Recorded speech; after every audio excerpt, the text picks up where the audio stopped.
Chapter 952. The other party was also a summoner. And she was obviously not weak. Most summoners on the mainland were from the Zhao state. The remaining 10% were freelance summoners.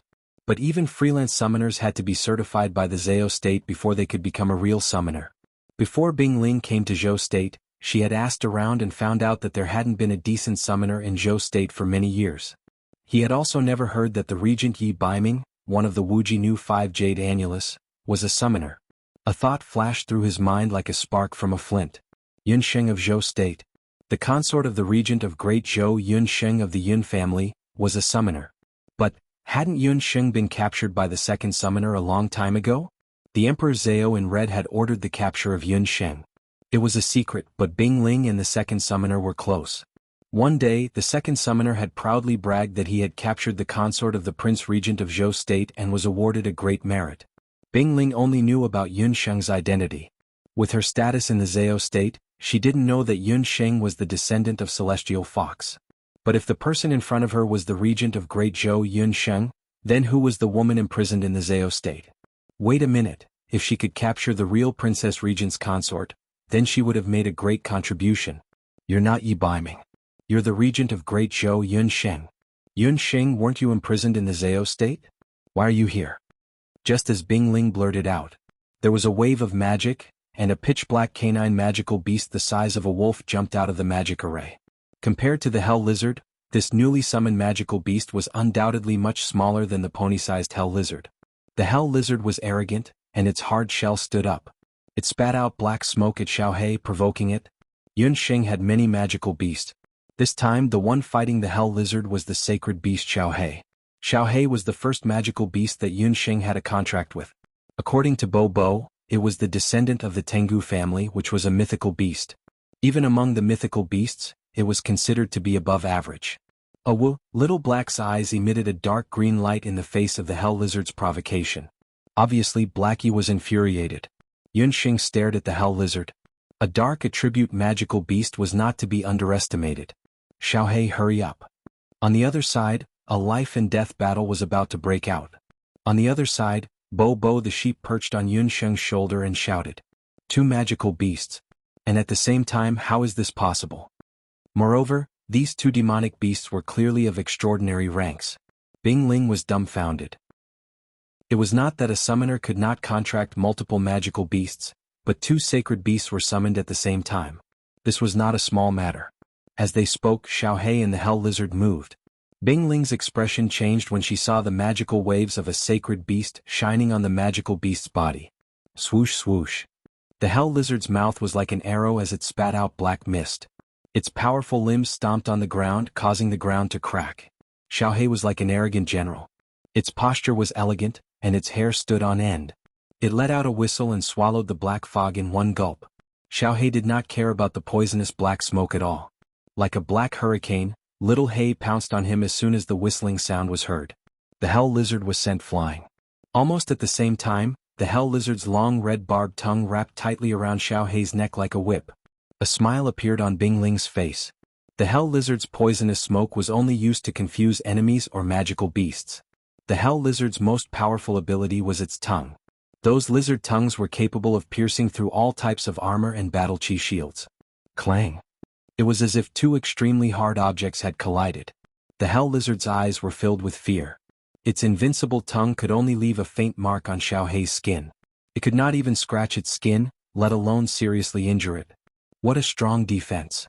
Steward Long Hua, who had been on tenterhooks, as well as Cheng and Bu, who were watching the battle, were shocked. Even for warriors like them, if they were to face the Hell Lizard's barbed tongue head-on, even if they did not bleed, the strength of the tongue alone would be enough to crush them into minced meat. It seemed to have felt everyone's gaze. A cold light flashed across Blackie's eyes. It waved its sharp claws and pierced the Hell Lizard's eyes. Tsk tisk. Xiaohei's sharp claws dug out the Hell Lizard's eyes. The Hell Lizard's vision turned red, and it could not see anything clearly. It screamed in pain. Xiaohei's attack was far from over. After its attack succeeded, it pulled out its sharp claws and used its powerful forelimbs to kick the Hell Lizard's body, which was at least a few times bigger than itself. This stomp shattered the Hell Lizard's spine and pierced its chest. Blood splattered everywhere. The Hell Lizard's heavy body instantly became delicate. Its barbed tongue drooped down and it stopped breathing. Seeing that it had killed the hell lizard, Xiao He bit off the hell lizard's head. At the same time that the hell lizard was killed, Bing Ling's blood boiled. The hell lizard was Bing Ling's summoned beast. When the hell lizard died, Bing Ling's body was also severely injured. Bing Ling only realized that she had provoked a terrifying opponent when she was about to die. How dare you? I am from the Zhao state. If the second lord finds out, he will not let you go. Bing Ling was scared out of her wits when she saw that her magical beast was killed. Without her magical beast, she was just a lousy second-rate sorcerer. But she was still naive enough to think that using the name of the Zhao state could scare these people away. The second lord? Even if the red-clothed summoning emperor personally comes, this king will still kill him without hesitation. Yun Xing shouted sternly. A dark heavenly thorn descended from the sky. The dark heavenly thorn hit Bing Ling's head. She screamed in pain, and her brain splattered all over the ground. She couldn't be more dead. Long Hua, who was watching from the side, was shocked. He didn't expect that Wang Fei was not only a summoner, but her magic power was also amazing. What Long Hua didn't know was that a part of Yun Xing's magic power came from Yi Baiming. Even the dark heavenly thorn was a new dark magic that Yun Xing learned after receiving a part of Yi Baiming's magic power. However, compared to Yi Baiming's Law Overlord level 6 heavenly thorns, Yun Xing's magic power was still slightly inferior. But it was only a matter of time before she reached Yi Baiming's level of cultivation. Chapter 953. Seeing that Bing Ling had been killed, Wind Demon's originally calm face trembled a little. Wind Ghost's body was quickly wrapped up by a cloud of green wind. He turned into a wisp of green smoke and disappeared without a trace. Advanced wind escape magic? You have some skills. Yun Xing said calmly. Your Highness, should we send someone to chase after him?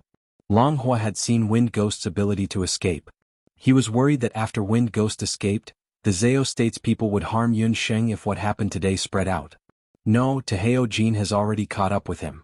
It was only then that Long Hua realized that the golden man, who had been following behind the princess like a ghost, had disappeared. Long Hua didn't even realize when Jin Man had gone out.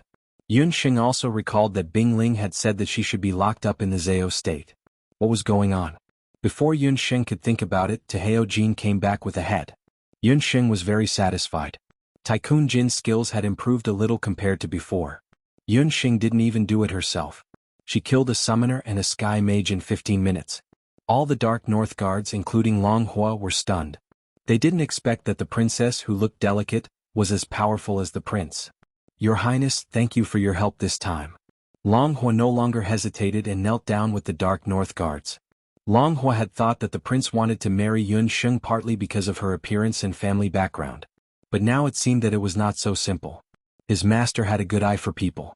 There was a reason why he didn't choose Chen Liener or He Linlin, but only fell in love with the princess. When she was a doctor, she could save lives. When she was a leader, she could kill decisively. No one dared to look down on such a woman. Today, if Bing Ling really won the gambling house, Long Hua could only apologize with his life. His life had been saved by Yun Xing. Steward Long, you are the elder of His Highness and I will call you Uncle Hua from now on.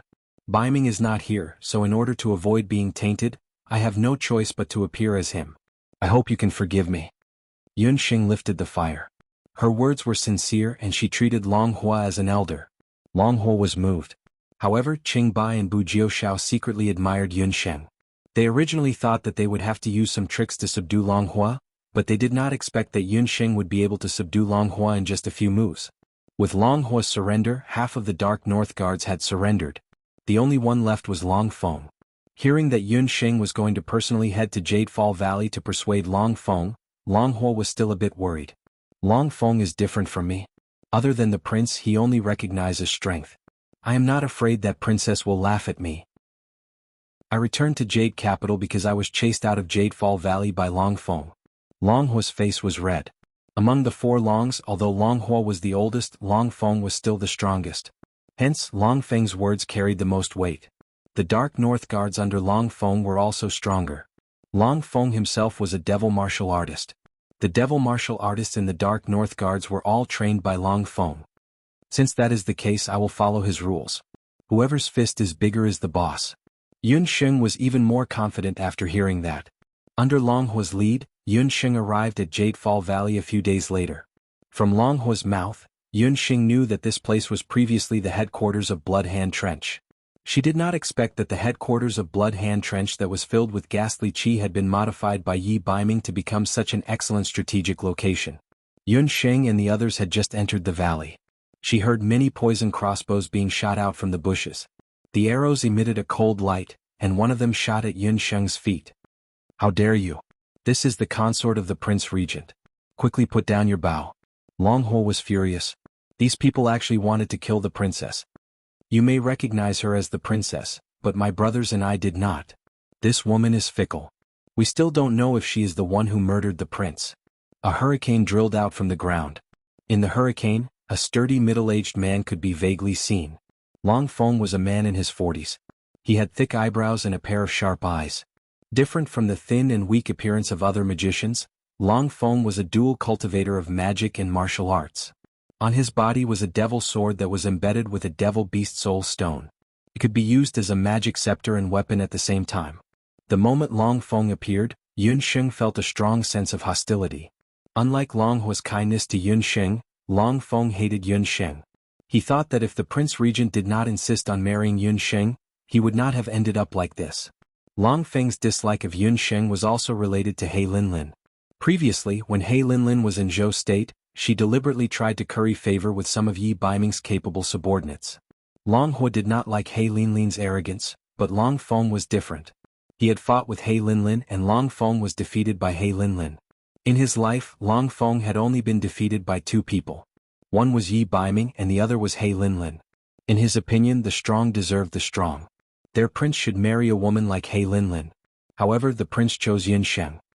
"Long Feng, the princess has already explained to me about the prince's disappearance. The prince will come back sooner or later."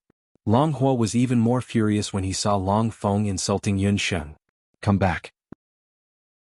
When will he come back?" These words were said by this woman, right? Long Hua, don't lose your integrity in your old age and be bewitched by this woman." Long Feng glanced at Yun Sheng's beautiful face in men's clothing and said with disdain, "Long Feng, you're slandering me?" Long Hua was ashamed and angry, and wanted to fight with Long Feng. "Long Hua, you still want to fight with me? Don't forget that you were defeated by me," Long Feng said proudly. Yun Sheng only shook her head at Long Hua. Long Hua glanced at Long Feng and retreated behind Yun Sheng respectfully. "Long Feng, my brothers and I have already pledged our allegiance to the princess. Today we came to persuade you," Long Hua said unhappily. At the same time he was also on guard. After all, Bailuo Valley was Long Feng's territory.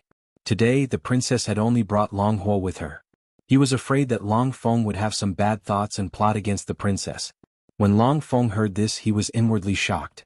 He didn't think that this Yun Xing really had some tricks up her sleeves. She was actually able to subdue Long Hua. Long Hua had an upright and unyielding character and was very hard to persuade. Long Feng's provocation earlier was also to anger Yun Sheng and Long Hua.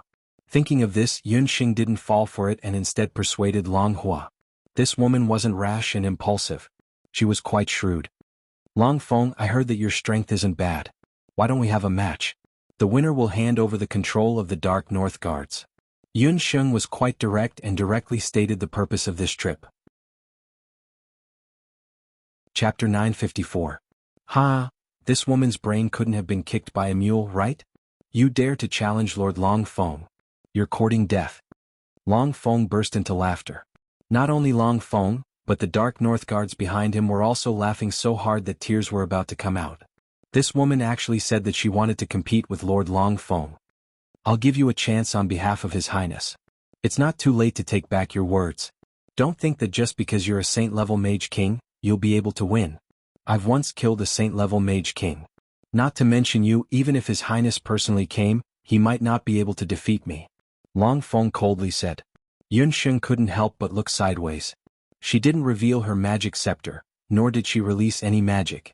This Long Feng was actually able to see through her cultivation with a single glance. This person wasn't simple. The more he was like this, the more Yun Xing wanted to subdue Long Feng. Beside Yun Xing, Chief Steward Long Hua said in a low voice, "Your Highness' dual cultivation of magic and martial arts was guided by Long Feng. His words are true. Princess Consort, please reconsider." Long Hua's relationship with Yi Baiming was different from that of a subordinate. Long Feng's relationship with Yi Baiming was that of a teacher and a friend.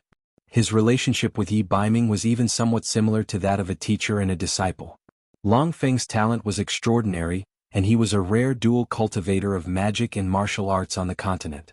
Devil martial artist was a profession that was rarely seen on the continent.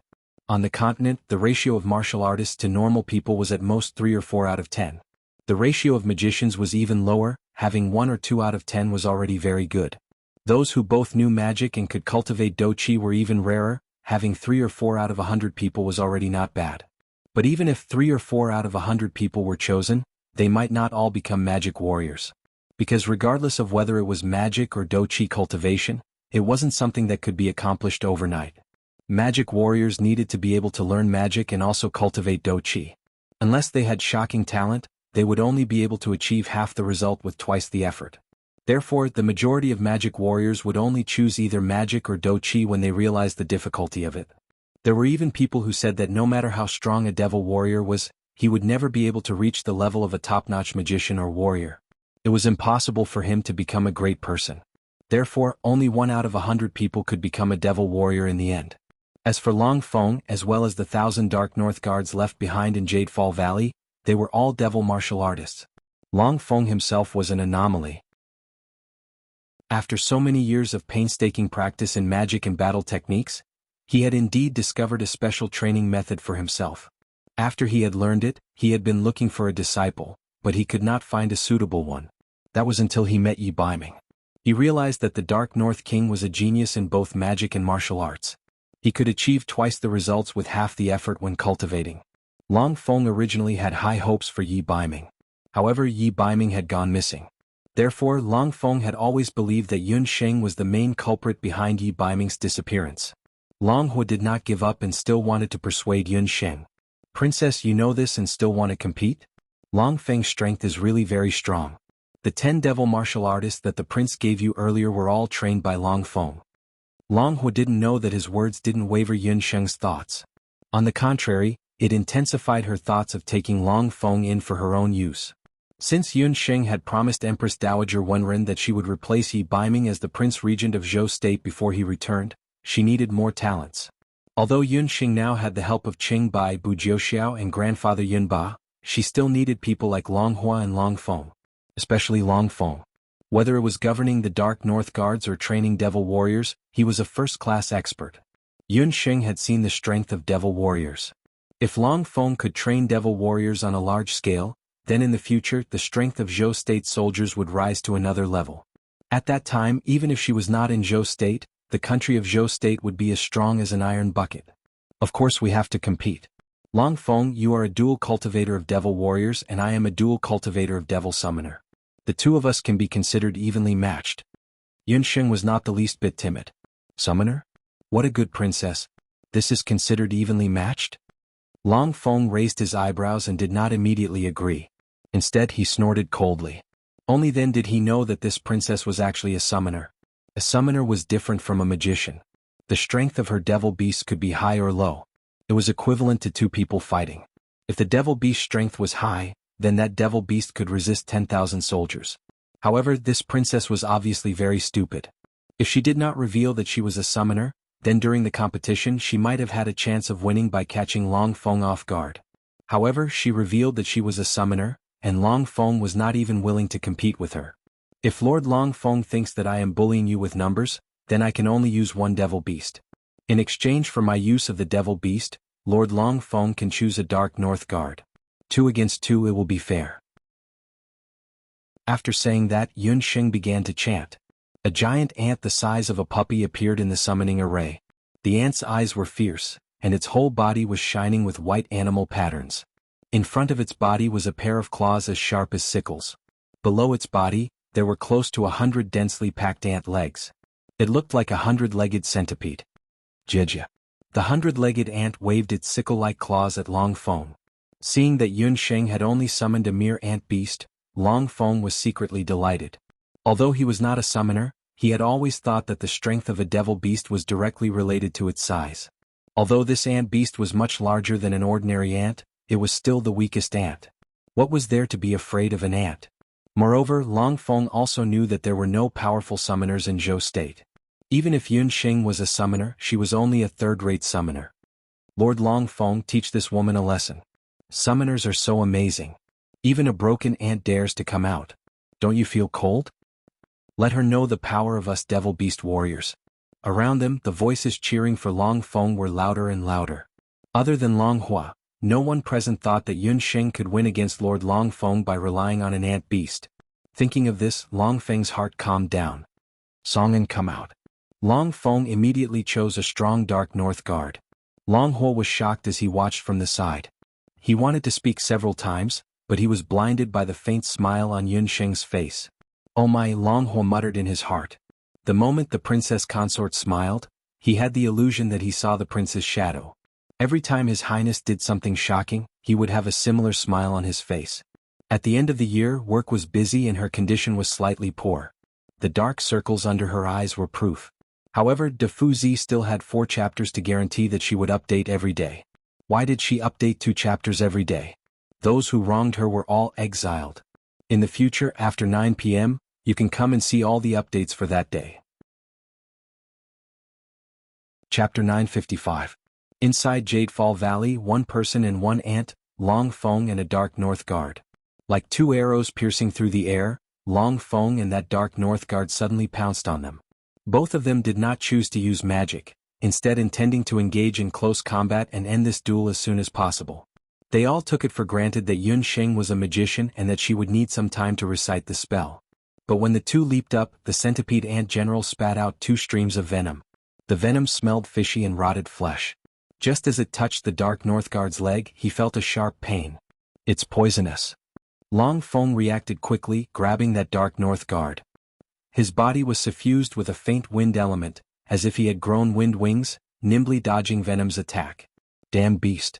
Longfeng's gaze hardened as he raised his hand and a wind sickle slashed towards that centipede ant general on the ground.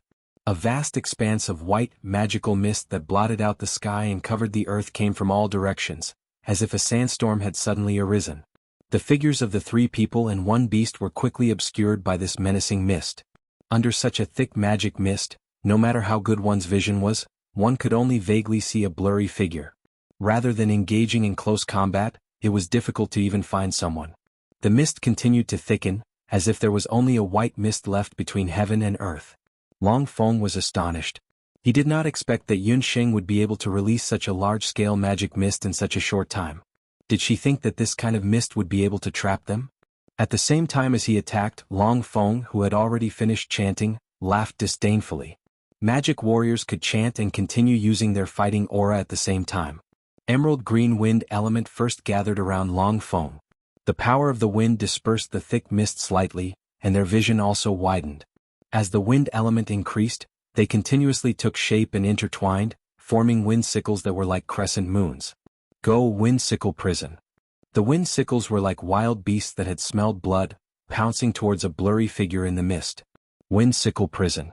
Hundreds of wind sickles formed a green cage trapping Yun Sheng inside. The violent wind scythe swept past. It was almost impossible to escape from the wind prison. But at this moment, rumble. A loud rumbling sound came from the sky. The dark north guard and Longhua, who had been blinded by the mist, looked up. In the sky, a bolt of lightning tore through the sky.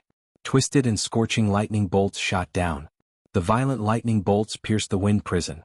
When the wind energy met the even more violent lightning energy, it was defeated in one strike. The purple and green wind force collided, creating a dazzling scene.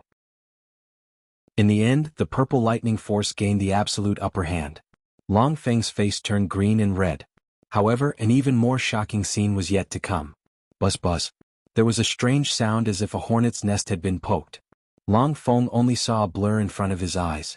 Just as the magic mist dissipated, a dark cloud quickly floated up from the ground. What the hell? Where did the dark clouds come from? The dark clouds were still moving quickly. Taking a closer look, it was clearly hundreds and thousands of flying ants. Each flying ant was only the size of a termite, but their bodies were larger than ordinary termites. They also had powerful wings and their temperaments were 100 times more savage. Although the disciples and grand disciples of the centipede ant general were small in size, when gathered together, thousands of ant soldiers could devour even an elephant magical beast in a flash. Their flying ability was astonishing. They ate meat at sight and drank blood at sight. Only then did Long Feng realize that he had been tricked by Yun Sheng. That seemingly insignificant ant beast was actually a general-level existence that could summon magical beasts. Unfortunately, Long Feng realized it too late. Facing thousands of flying ants was even more terrifying than facing wasps. The only way out was to escape. Knowing that things were not good, Long Feng shouted and retreated a few feet. However, the Dark North Guard called Song and was not so lucky.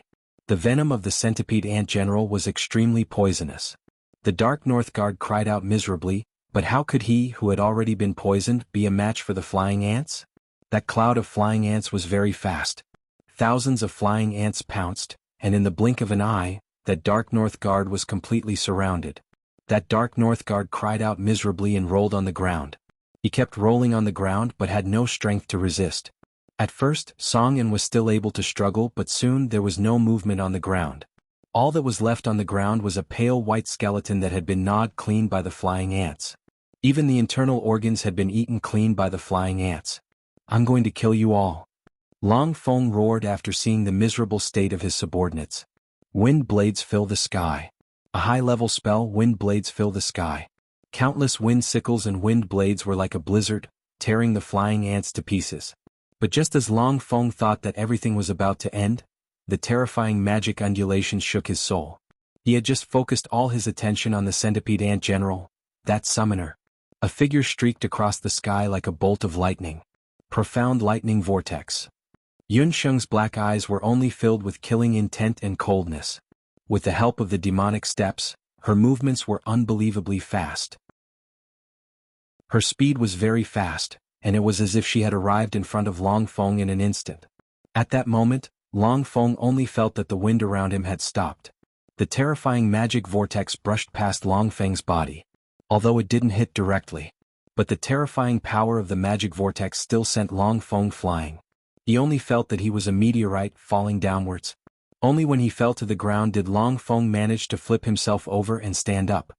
His heart trembled as he bent over to take a look.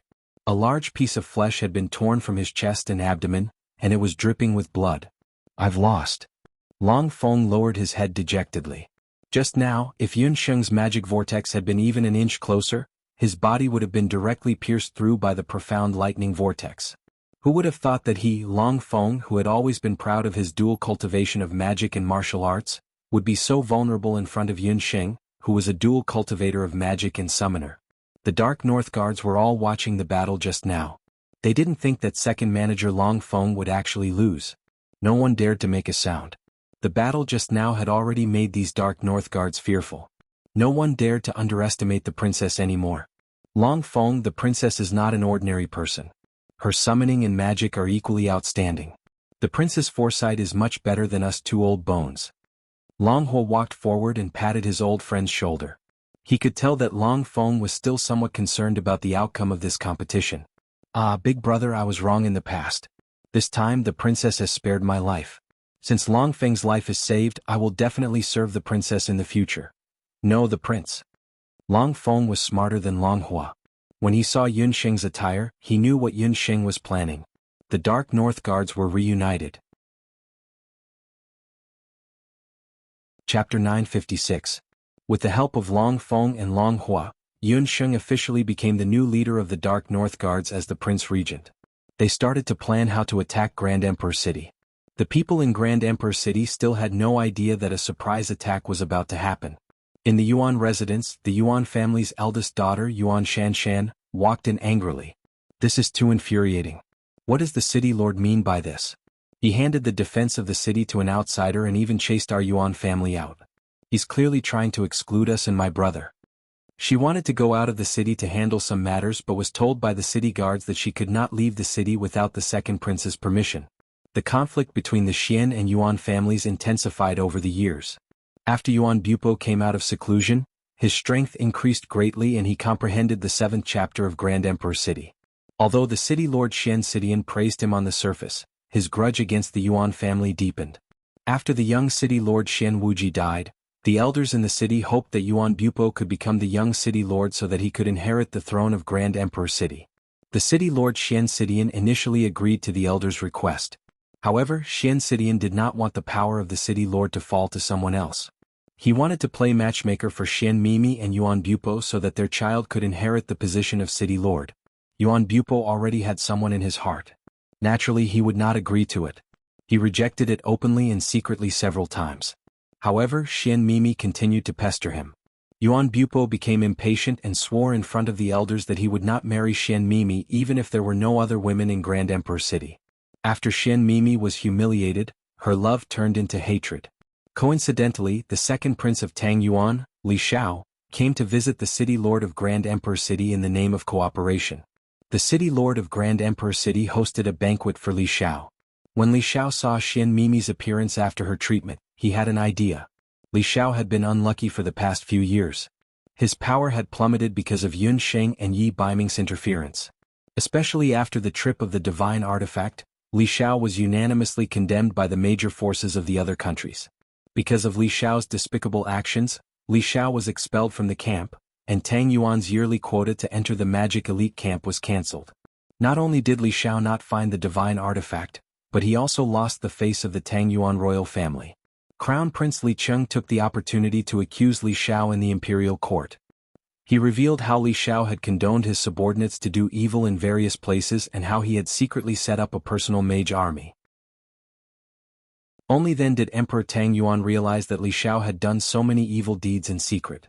In a fit of anger, he stripped Li Xiao of his official position and forced him to return all his earnings to the state treasury. Fortunately, Li Xiao's mother went on a hunger strike and hanged herself. Only then did Li Xiao's position as a prince was saved. Li Xiao had fallen from the illustrious Wuji 5 annulus to the nominal second prince in less than a year. He felt unbalanced, angry and resentful. He swore that he would rise again. Li Xiao met Xian Mimi at the banquet and found out that Xian Mimi had been rejected. He was also very sinister. He quickly thought of another way out, which was to marry Dihong City.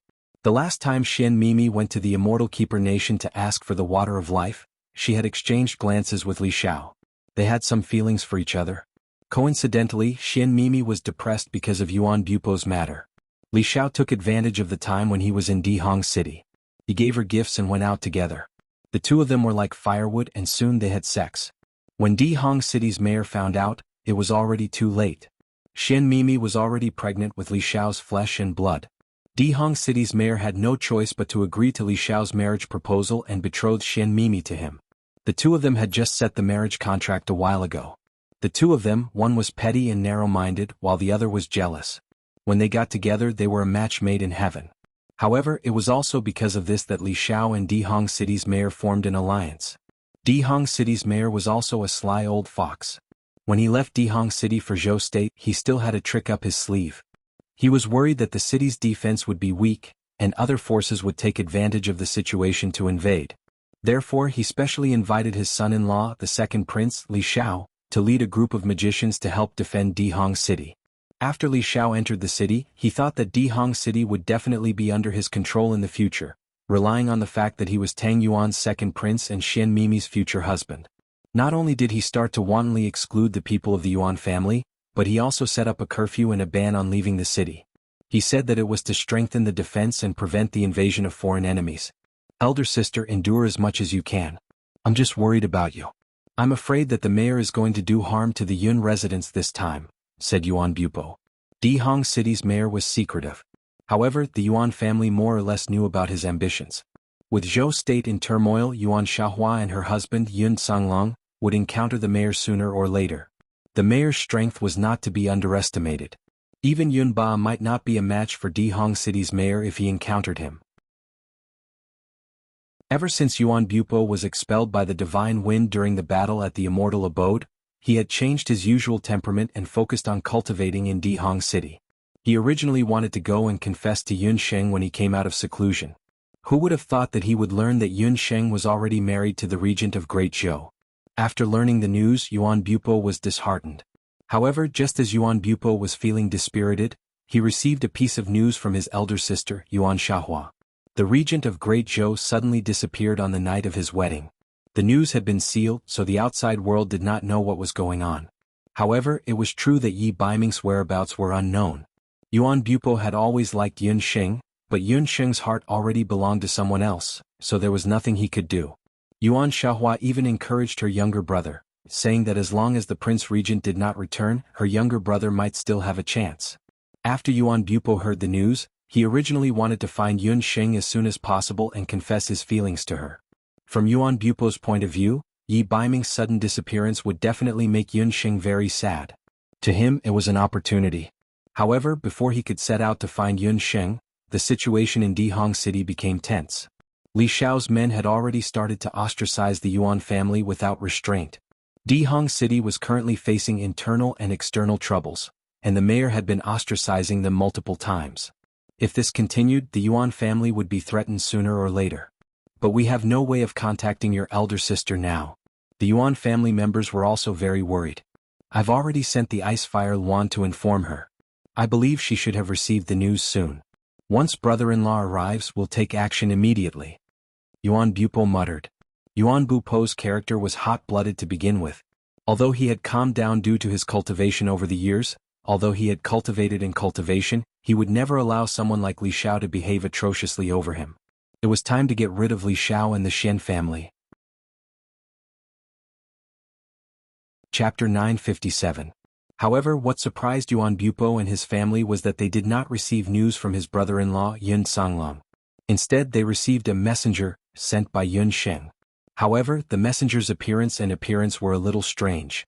It was brought back by the Icefire Luan. Grand Emperor City was a city outside the world. There were many magic seals set up outside. Without someone who was familiar with the roads of Grand Emperor City, it would be difficult to pass through those magic seals. However, to the peacock sheep beside Yun Xing, all the magic seals were trash. Therefore Yun Xing sent the peacock sheep to inform Yuan Bupo and the rest. There was a melodious cry of a phoenix. In the dark night there was a red and blue light. The adult phoenix flew into Yuan Bupo's room. It was Yuan Bupo's demonic beast, the Icefire Phoenix. The Icefire Phoenix was a peak demonic beast. Back then Yuan Bupo was guided by an ancient divine beast and found the Icefire Phoenix. As Yuan Bupo's power increased, the Icefire Phoenix also changed its image of a little bird. Its shiny feathers were not much inferior to a real phoenix. Yuan Bupo had only sent the Icefire Phoenix out for a few days. Logically speaking, it was not the time for it to return. There must be a reason why the Icefire Phoenix suddenly returned. Half of its body was ice blue while the other half was magma red. It had a long tail. The Icefire Phoenix was arrogant. Other than its master Yuan Bupo, even the Yuan family could not get close to it, let alone letting other demonic beasts lie on its back. However, this time it was carrying a demonic beast on its back. Furthermore, it was a plump pink magical beast with curly fur. The demonic beast was snoring and sleeping soundly. Icefire, why are you back so soon? What's that on your back? Yuan Bupo had never seen such a weird-looking demonic beast. Hearing the sound of people, Popping Sheep woke up with sleepy eyes. He didn't forget to wipe the shiny drool hanging from his mouth. Why was it here? Alright, it was sent out to deliver a message. The peacock sheep then remembered. Yun Xing was leading the Dark North Guards to launch a surprise attack on Grand Emperor City. She sent baby sheep to Grand Emperor City first to bring the news to Yuan Bupo. Yun Xing's original plan was that baby sheep was a world deity, so he could ignore the restrictions of the Grand Emperor City and enter the city. She wanted the people of the Yuan family to be prepared to cooperate with them from the inside. However, Yun Xing had forgotten that this life-bound summoned beast of hers was a world deity who had yet to take up a post. She left the Jade capital in a daze. It was very normal in the beginning. Relying on the memory of the map of the continent that universe god Wei Gang was born with, it found the approximate location of Hong Emperor City. It had also successfully barged into those magical restrictions and arrived near the Grand Emperor City. However, it was careless and lost its way. The extremely prideful kissing sheep refused to return to its master. Fortunately, it was lucky enough to meet the Icefire Luan. The two magical beasts chattered for a while. The lazy sheep, Bo Bo Yang, relied on its reputation as a world deity and arrogantly ordered the Icefire Luan to bring it to the Grand Emperor City. Bo Bo Yang's sleepy eyes glanced at Yuan Bupo. Yuan Bupo had short hair, healthy skin tone, deep and powerful eyes, high nose bridge and sculpted lips. He looked very pleasing to the eye. Yuan Bupo and Yun Xing had not seen each other for many years. His abilities had improved greatly and the prison disaster in the immortal Ju nation had changed his personality quite a bit. The appearance was born from the heart. The current Yuan Bupo had already faintly become the leading figure of the younger generation in the Grand Emperor City. Bo faintly remembered that there was such a person. Although this brat was not bad-looking, he was not as pleasing to the eyes as the Qilin brat. Bo Yang would occasionally go to the realm meditation land to check on Yi Baiming's situation. It had to be said that the Qilin brat and its master were the same kind of people. They could walk out of their depressed state very quickly. The Qilin brat was already cultivating the burning demon formula. From the looks of it, the evil aura on his body was controlled quite a bit. He believed that after a few more days, he would be able to leave the realm meditation land and see the light of day again. Yi Baiming even bribed Bo Yang to tell him about Yun Sheng's situation recently. Especially those men who had a good impression of Yun Sheng, who were good-looking and had power, they had to be strictly checked. Those people must not be allowed to get close to Yun Sheng. After eliminating a potential love rival, Yi Baiming was in charge of finding a king-level magical beast for Bo Yang after he came out of seclusion. Bo Yang still needed 1,000 years to cultivate to become a world deity. To increase the speed of his cultivation, other than daily training, he had to swallow the soul stones of magical beasts. A king-level magical beast could reduce one's cultivation time by 100 years. But its little master's abilities were not enough yet. Bo Yang was not willing to let her take the risk for him. But the Qilin brat was different. If he cultivated the burning demon formula, he could transform into a magical beast and a human. With the bloodline of the descendants of Bakra orcs, especially the direct descendants of the 8 Desolates, his abilities could be doubled in the form of a magical beast. Yi Baiming in the form of a Qilin would be at least a peak king-level existence, close to the existence of a deity. Not to mention one king-level magical beast, even if 2 or 3 king-level magical beasts came, he could swallow them whole. Bo Yang weighed the pros and cons. In the end, he succumbed to the temptation of the Qilin brat and became a traitor. Yun Sheng still did not know that her Bo Yang had been bribed by Yi Baiming. Hence, when Bo Yang saw Yuan Bu Pe, his pink wool exploded like an electric shock. He was on high alert. Bo, the little flute player, my master asked me to pass a message to you. She is preparing to execute a plan to attack Wei to save Zhao. Don't ask me what kind of plan it is. I just learned how to read not long ago. I don't understand. In short, capture all the guys in Grand Emperor City and open the city gates to welcome the little master. After Bo broke out of his shell, he had spent a lot of time with humans. He already knew some human language and could communicate with humans in a simple way. Yun Sheng is coming? Yuan Bu Pe also found out from the Icefire Luan that this pink magical beast was Yun Sheng's natal magical beast. Knowing that Yun Sheng was coming to Grand Emperor City, Yuan Bu Pe's gloominess was swept away. His eyes shone brightly. He could not wait to see Yun Sheng again. This time, no matter what, he had to seize the opportunity to let Yun Sheng understand his intentions. Almost without hesitation, Yuan Bu Pe and the Yuan family decided to take action tonight. They had to settle the matter of Grand Emperor City before Yun Sheng arrived. It was just that. Yuan Bu Pe did not expect that Yun Sheng's initial plan was to coordinate from the inside and the outside. Who would have known that Baby Sheep wanted to perform and directly brought forward the plan to seize the city of Grand Emperor City? Hence, when Yun Sheng arrived, everything was coming to an end. On the other hand, Bo Yang was thinking about how his little master would praise him. At the same time, he was thinking about how he would destroy his little master and Yuan Bu Pe so that he could get a king-level magical beast soul stone from the Qilin brat. Fourth update, I've deleted a lot of comments recently. For those who have offended me, please cross them out. Also, thank you to all the original subscribers. You have persevered until today. Chapter 958. Half a day later, Yun Sheng brought close to 1,000 Dark North guards and rushed to Grand Emperor City. Yun Sheng was certain that Baby Sheep should have arrived at Grand Emperor City. However, once she got close to Grand Emperor City, she realized that something was wrong in the city. The gate of Grand Emperor City was wide open. A pink figure immediately flew out from the top of the city when it saw Yun Sheng and rushed into Yun Sheng's arms. Dear Master, Baby Sheep has completed its mission. The people of Grand Emperor City have already surrendered. Only a few people from the City Lord's mansion and the soft-legged shrimp prince managed to escape. Bobo Sheep rattled as it narrated the events of last night when it assisted Yuan Bupo and the others in the fierce battle with Li Xiao and the others. Around dawn, it took over Grand Emperor City. The seizure of the city has been completed. Was it done by Yuan Bupo? Yun Sheng was shocked. Yun Sheng wasn't doubting Yuan Bupo's ability. It was just that with Li Xiao around, it wasn't easy for Yuan Bupo to take down Grand Emperor City. Baby Sheep, that's because the omnipotent and invincible universe deity Baby Sheep was there. Li Xiao, that coward, was so scared that he couldn't use his magic properly when he saw me. Baby Sheep would never admit that when Li Xiao saw him, he had spat out a huge fireball and almost burned the curly hair that he was so proud of. Just thinking about that made Baby Sheep grind his teeth. That damn Li Xiao. If he were to meet him, he would definitely torture him to death and cripple him. The surprise attack was generally successful. However, there was a lapse in concentration. Yuan Bupo didn't expect there to be so many places in the mayor's residence. With the help of a few mages, Li Xiao brought a group of ladies from the mayor's residence and escaped. Yuan Bupo led a few guards from the Yuan family and Icefire Luan to chase after them. They hadn't returned yet.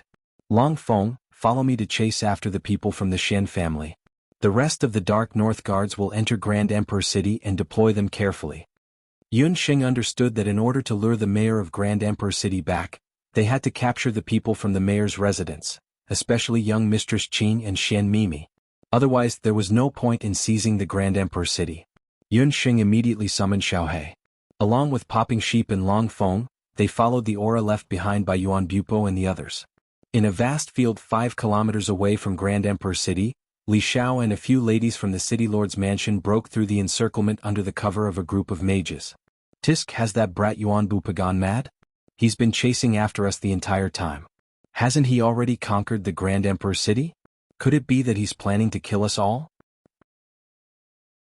Li Xiao was very pleased with himself as the son-in-law of the city lord. He already knew that Shen Mimi had a crush on Yuan Bupo for many years. Although he had hooked up with Shen Mimi in the end, he knew that Shen Mimi was still worried about Yuan Bupo. Yuan Bupo's strength was improving day by day. Li Xiao was secretly jealous. He took advantage of the fact that City Master Di Hong was not around to ostracize Yuan Bupo. Li Xiao did not expect that Yuan Bupo, who had always been interested in power and status, would launch a sneak attack at night. Yuan Bupo's strength was also very strong. With the 7th chapter of the Di Hong Song and the Icefire Luan, if Madame Qing did not know of a secret passage, the 3 of them would have escaped under the cover of a few loyal guards. They would have been captured alive. Now that Grand Emperor City had fallen, they did not have any magic beasts that could travel day and night. They could only rely on magic and the strength of their legs to escape. Second Prince, where are we escaping to? Why don't we go to the nearby Tangyuan town to hide? Madame Qing panted. She was just a weak woman. Her magic and fighting energy were not very good. However, she was more worried about her daughter, Shen Mimi. Shen Mimi was pregnant now. Running around was not good for the fetus. We can't go to Tangyuan. Crown Prince Li Cheng has a good relationship with the Yuan family. Who knows if Li Cheng and Yuan Bupo will work together. By then we'll be trapped. We'll go to Zhou State and look for the city lord and the Marquis of Jiyuan. The Yuan family won't be happy for long. Li Xiao gritted his teeth. He had long lost his power in Tangyuan, and the Grand Emperor City had already become his last straw of hope. Since Yuan Bupo had suddenly betrayed them, Li Xiao thought that it would be best to seek refuge with the city lord of Grand Emperor City. By then, as long as the city lord of Grand Emperor City returned, he would definitely be able to take back Grand Emperor City and kill Yuan Bupo. You won't be able to reach Zhou State. Above the 9 heavens, an icy blue light pierced through the clouds like a sharp arrow. It instantly arrived in front of Li Xiao and the others. The ice fire Luan circled in the air. Yuan Bupo stood on its back. At that moment, he frowned and looked at the 3 people who were at the end of their rope. Yuan Bupo, don't go too far. Li Xiao knew that Yuan Bupo's strength was not ordinary. He could not let his guard down. Behind him the magic wings flapped. As he chanted, a few magic fire arrows emitted a dazzling golden light. Suddenly they turned into 4 fire snakes that broke through the holes and charged towards Yuan Bupo and the ice fire Luan. High-level magic, dance of the fire snakes. On the ground, Shen Mimi and Madame Qing witnessed the battle between the 2. Their eyes widened and their hearts raced. Yuan Bupo and Li Xiao were rare magic geniuses in the mainland. The fire snakes ignited the air. However, Yuan Bupo did not retreat. He waved the short flute in his hand. The originally emerald green flute released a faint water-type magic element. Clang. The 4 fire snakes were blocked by an ice wall that broke through the air. The ice wall was not connected to the ground. It was like a huge sword that cut the 4 fire snakes into 2. The ice-cold water-type magic element froze the fire snakes into ice cubes instantly. They fell to the ground and shattered into pieces. Li Xiao was stunned. He did not expect Yuan Bupo's magic control to be so shocking. Seeing this, Shen Mimi ignored Madame Qing's dissuasion. She held her waist and staggered forward. She begged, "Brother Bupo, you and I have been childhood sweethearts.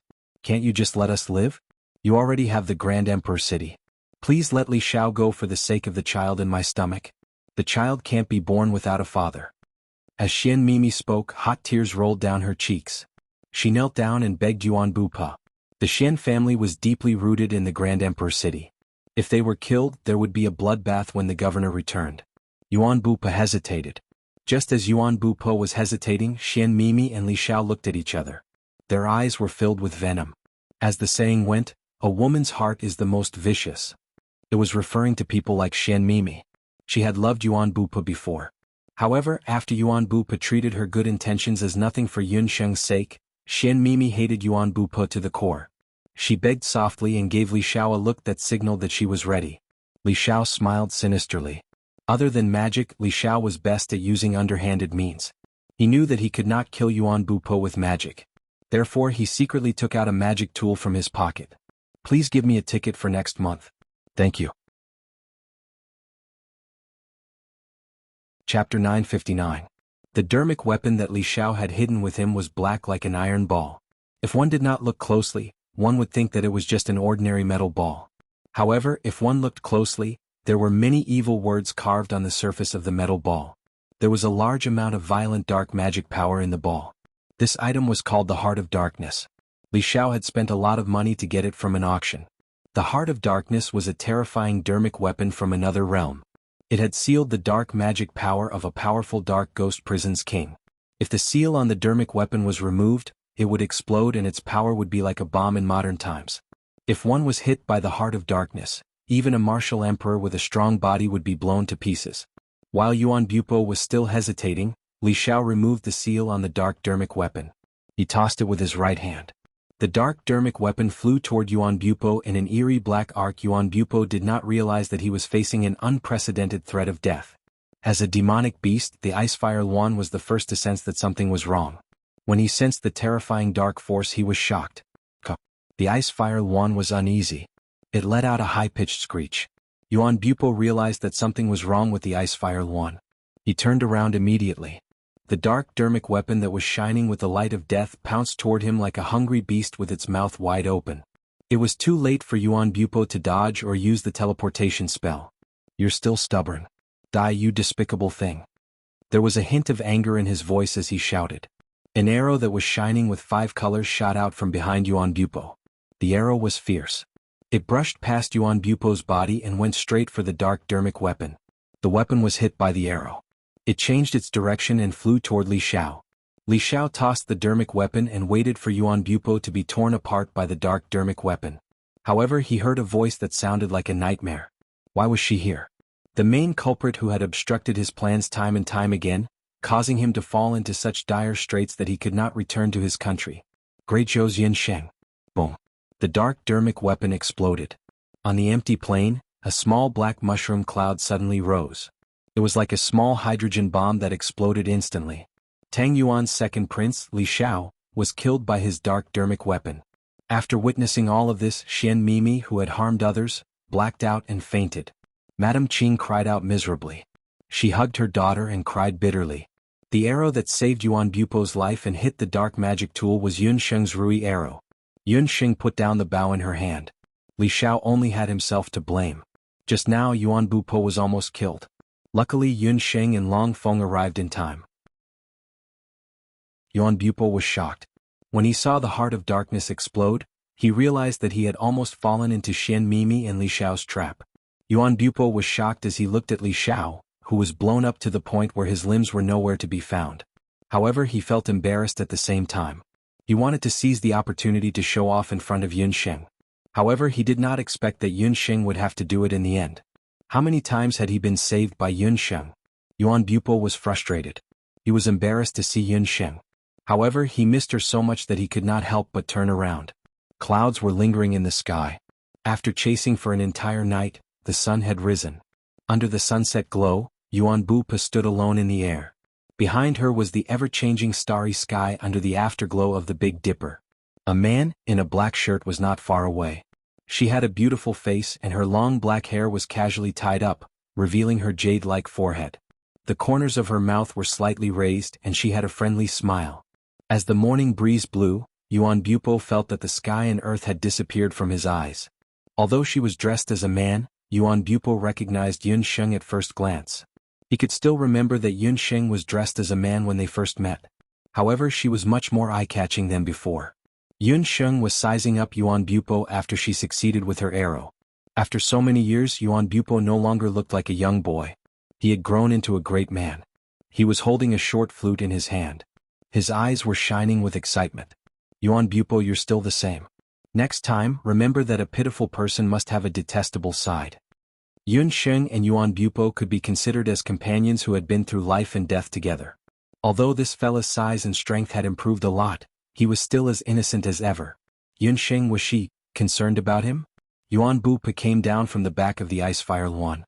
His face was red and he looked like a young man who had just experienced his first awakening of love.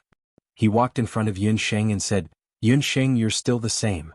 No, you're even prettier than before. I'm very... Puff puff puff.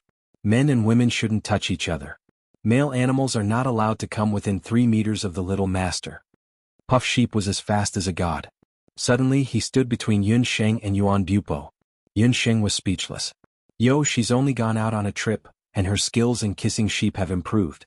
She hasn't learned much human language, but she knows that men and women shouldn't touch each other when giving or receiving things. Yun Sheng was secretly amused. She grabbed the sheep and ruthlessly ravaged its soft curly hair. After the sheep broke out of its shell, it was covered in soft fur and felt very comfortable to hug. Yuan Bupo could only shake his head and smile bitterly when he saw Yun Sheng's doting look on her face as she kissed the sheep. Your Highness, from what I can see, you and this young master have not seen each other for a long time. If you have anything to say, you should return to the Grand Emperor city first. Long Feng reminded Yun Sheng, and the three of them escorted Xian Mimi and Madame Qing back to the city.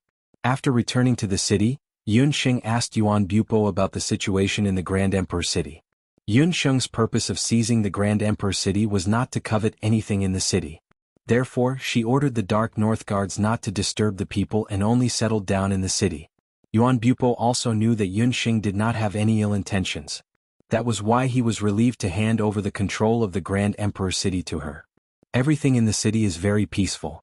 The citizens already know what happened. They are also very against the governor rashly starting a war with the outside world. They are willing to help the Yuan family to chase away the Shen family. Yuan Bupo was very helpless. Yun Sheng's little demonic beast seemed to be very guarded against him.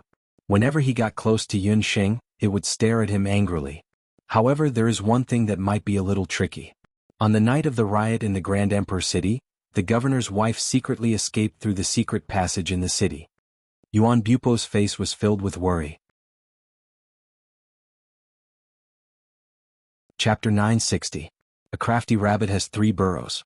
The Dihong city lord and his wife were both very cunning. They both built secret passages in their rooms. When Yuan Bupo discovered that the city lord's wife had disappeared, he thought that it was more important to capture Madame Qing and Xian Mimi.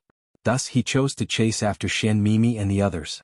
Because of that, he missed the best time to chase after them. It's fine. We just happen to need someone to bring the news to Xian Cidian. Yun Sheng did not mind. She did not need to send someone to inform him. Xian Cidian should have received the news already. The city lord's wife was awakened in the middle of the night by the chaos in the Dihong city. She was so scared that she dared to bring a servant with her. After escaping from the secret passage in the city, she rushed towards the direction of Zhou State. The city lord's wife worked day and night. She wanted to tell Xian Cidian about the fall of the Dihong city. When she arrived at the military camp where the city lord was, the city lord saw that his wife was covered in dust and looked like a refugee. He immediately became furious. What? The Dihong city fell? Why are you the only one who escaped? Where are Mimi and Madame Qing? The city lord felt that something was wrong. Madame Qing and Xian Mimi were protected by Li Shao so they could not escape. The city lord's wife was only a woman. How did she escape? Seeing that he only asked about Madame Qing and Xian Mimi's whereabouts, the city lord's wife felt even more wronged. You only have Madame Qing, that lowly servant, in your heart. I ran out in a hurry and almost lost my life. You don't even care about me. I am your wife. If it wasn't for me, how could you become the city lord? You heartless bastard. The city lord's wife sobbed. Aren't you fine? Why are you crying? I'm not dead yet. After Xian Wuji's death, the relationship between the city lord and the city lord's wife worsened day by day. The couple had not slept together for many days. If it wasn't for the fact that the city lord's wife had something on Xian Xidian, he would have already chased this old woman and tigress out. The two of them must have been caught by Yuan Bupo. It's all your good son-in-law Li Xiao's fault. He was fine, why did he ostracize the Yuan family? Now the Yuan family could not help but make a move. The city lord's wife did not know the city lord's thoughts. Li Xiao is short-sighted and can't keep his composure. He isn't someone who can be nurtured. He could endure it for now. Once this city lord took over Zhou state, he would be the prince consort of Zhou state. The entire Zhou state would be his, not to mention a mere Grand Emperor city. Listen, you better stay in the camp. You're not allowed to go anywhere for the next few days. City Lord Di Hong snorted coldly. In other words, Xian Xidian did not plan to rush back. Xian Xidian couldn't go back. Although Grand Imperial City was the foundation of his ancestors, it was nothing compared to the great rivers and mountains of Zhou State. Over the years, whether it was the Bloody Hand Tycoon or the Purple Gold Mine, they were all chess pieces that Xian Xidian used to expand his ambitions. Unfortunately, the Blood Hand Tycoon had been slaughtered, and the Purple Gold Mine had also disappeared without a trace. It wasn't easy for Xian Xidian to find an opportunity to rebel in Zhou State, so he definitely wouldn't give it up. Right now the two armies were in a stalemate. Yun Ba relied on his experience on the battlefield and was in an undefeatable position. If he returned to Grand Imperial City now, once Yun Ba found out, all his hard work over the past few days would be destroyed. Hearing that Xian Xidian wasn't going back, the city lord's wife cried even harder. She pulled on Xian Xidian like a shrew, unwilling to let go. City lord, how can you not go back? The city lord's mansion has fallen into the hands of those people, and the White Tiger Emperor Jade is still in the city. White Tiger Emperor Jade. You said you left the Emperor Jade in the mansion? Hearing that the city lord's wife had left the most important thing in the mansion, Xian Xidian's face flushed red with anger. He was even angrier than when he found out that Grand Imperial City had fallen. I was in a hurry and left the Emperor Jade in a secret passage. Don't worry, only I know about that passage. No one else will discover the whereabouts of the Emperor Jade. The city lord's wife was so frightened by Xian Xidian's fierce appearance that she stopped crying. The world only knew that the reason Grand Imperial City was able to survive for so many years was because of the Di Hong song. However, they didn't know that the Di Hong song originated from Grand Imperial City's Emperor Tomb. Grand Imperial City's Emperor Tomb was said to be an unknown desolate tomb. Because the first Grand Emperor City's city lord and his wife discovered the desolate tomb by chance, and discovered Di Hongga inside, they built a city beside the desolate tomb. In the future, their descendants would multiply and grow, and that was how the Grand Emperor City came to be. It was said that because of the Di Hong song, the Emperor Tomb was filled with traps and many unknown dangers. In order to ensure the safety of the descendants of Grand Imperial City, the city lord and his wife refined 4 divine beast Emperor Jades. Only those who possessed the Emperor Jades could enter the Emperor Tomb. The 4 divine beast Emperor Jades were the Azure Dragon, White Tiger, Vermilion Bird, and Black Tortoise divine beast Emperor Jades. There was also a legend that if the 4 divine beast Emperor Jades were all gathered, they would be able to unearth the ancient era's treasures in the Emperor Tomb. However, this was only a legend because after the city lord and his wife passed away, the Emperor Jades had been passed down to different people. As long as one possessed the divine beast Emperor Jade, one could enter the Emperor Tomb. However, if one wanted to enter the core area of the Emperor Tomb and obtain the opportunity to learn the last few chapters of the Di Hong song, one could only possess 4 divine beast Emperor Jades. After many years, these 4 divine beast Emperor Jades were passed down to the 4 strongest and most ancient clans of Grand Imperial City. They were the Xian and Yuan clans, the city lord's wife's clan, and the Council of Elders. Back then, the city lord of Grand Imperial City, Xian Xidian, also wanted to obtain the White Tiger divine beast Emperor Jade from the city lord's wife's clan. That was why he gave up on Madame Qing and married the city lord's wife, whom he didn't love. However, although the city lord's wife was ignorant, she wasn't a fool. She knew Xian Xidian's ambition and didn't hand over the White Tiger Emperor Jade. It was also because of this Emperor Jade that Xian Xidian didn't do anything to the city lord's wife. Last time, the head elder had no choice but to use the Vermilion Bird Emperor Jade to save the city lord's son, Xian Wuji. However, the whereabouts of the Vermilion Bird Emperor Jade were unknown. As a result, there were only 3 divine beast Emperor Jades left in Grand Imperial City, and one of them was still in the hands of the Yuan clan. If the Yuan clan obtained the White Tiger Emperor Jade, the Council of Elders would no longer support the Xian clan even if he returned to Grand Imperial City. Although the secret passageway is hidden, I won't be at ease until the White Tiger Emperor Jade is found. I don't care, you must come back with me. The city lord's wife pestered Xian Sidian. Xian Sidian originally wanted to angrily rebuke her, but his expression suddenly relaxed. He said softly, "Madam, don't worry. I will return to the city with you tomorrow morning. First, tell me where the secret passageway is." The city lord's wife believed him and told him the location of the secret passageway. "Madam, don't worry. I will definitely find that Emperor Jade." With that, Xian Sidian snapped the city lord's wife's neck. The latter's eyes rolled back and she died with remaining grievances. She never thought that Xian Sidian would be so cold-blooded and heartless.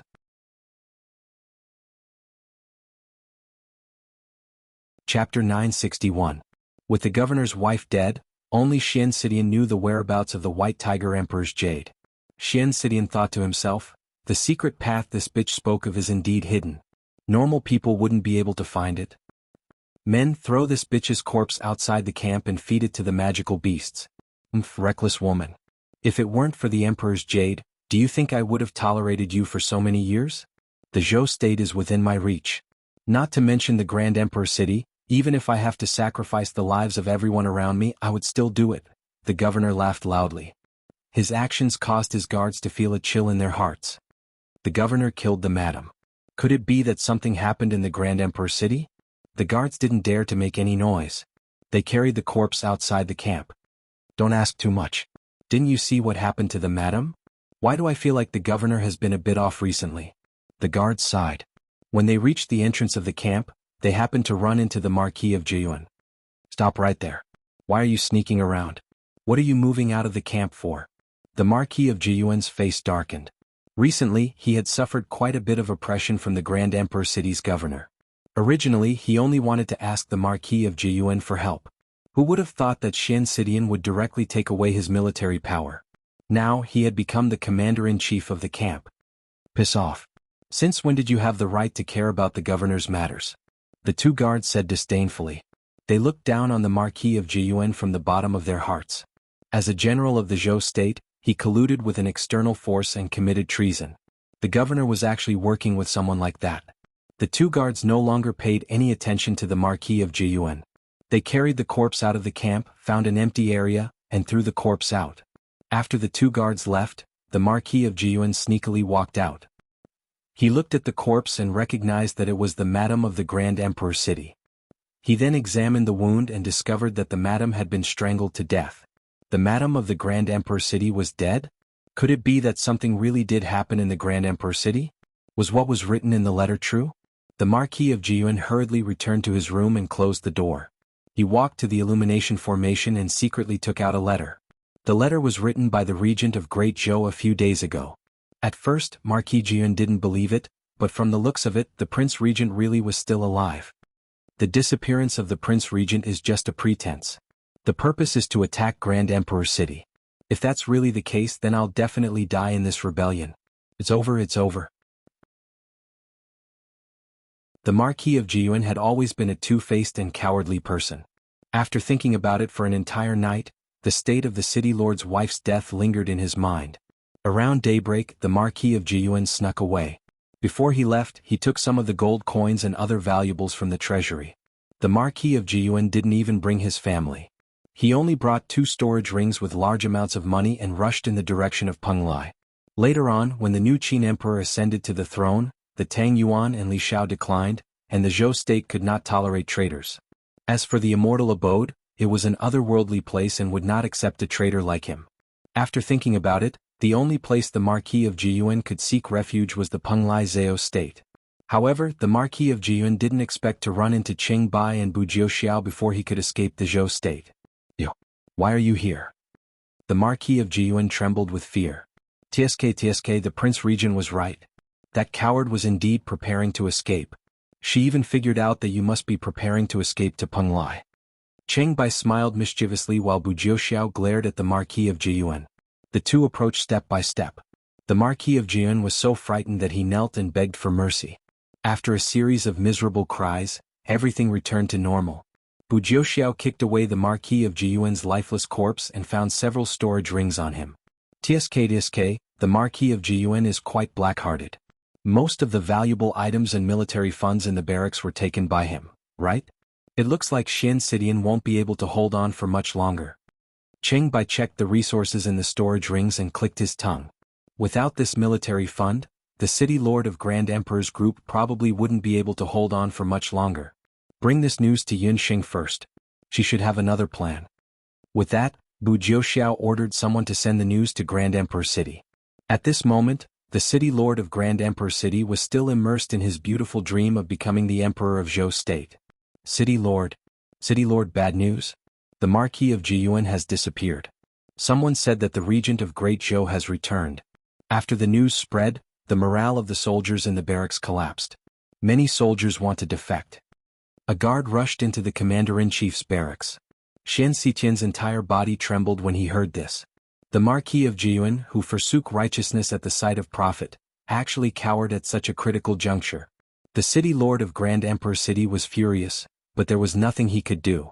Although he had colluded with the Marquis of Jiyuan in this rebellion, most of the troops were gathered by the Marquis of Jiyuan. He had only brought a portion of Grand Emperor City's elites. Defend. We must defend even if we die. If anyone dares to defect, kill them all. Xian Xiqian's face was cold and emotionless. Why did the originally favorable situation suddenly take a turn for the worse overnight? The fall of Grand Emperor City and the betrayal of the Marquis of Jiyuan had all happened in one day. Why was it so coincidental? The city lord of Grand Emperor City had already sensed that something was wrong. However, even someone as cunning as him couldn't figure out which step had gone wrong. However, the city lord of Grand Emperor City didn't expect that there was an even worse situation waiting for him. Within Grand Emperor City, Yun Xing had already received news of the Marquis of Jiyuan's death. Xian Sidian is still unwilling to withdraw his troops. This person is more composed than we expected. Long Feng had already made arrangements within Grand Emperor City and was only waiting for Xian Xiqian's return. She didn't expect Xian Sidian to still be able to hold on after knowing that Grand Emperor City had fallen and that the Marquis of Jiyuan had defected. It's fine. I've already asked Uncle Hua and Master Zhong Ren to prepare for the follow-up. All we have to do now is wait. Yun Xing was very calm. She didn't believe that the last straw she had prepared wouldn't crush Xian Sidian to death. After staying in Grand Emperor City for a few days, Yun Xing and Long Feng busied themselves with setting up the defenses in the city. They planned to deal a fatal blow to Xian Sidian when he returned. On the other side, while Yun Xing was extremely busy, Baby Sheep was having a great time playing. Ever since Baby Sheep learned to speak the human language, it liked to interact with people. Especially some of the children in the city. When they saw how cute Baby Sheep was, they had a lot of fun playing with it. Baby Sheep relied on its special ability to break all kinds of magical restrictions and had always been the #1 master of hide and seek among magical beasts. On this day, Baby Sheep hid in a house as usual. After waiting for a long time, no one came to look for it. Baby Sheep didn't know that the house it was casually hiding in was actually the city lord's residence.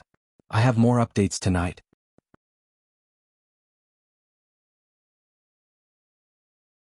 Chapter 962. The Grand Emperor City's mayor had a strong reputation in the city. Although the Grand Emperor City was under the Yuan family's jurisdiction, the mayor's mansion was still an important place in the city. No one dared to approach the mayor's mansion, let alone the children in the city.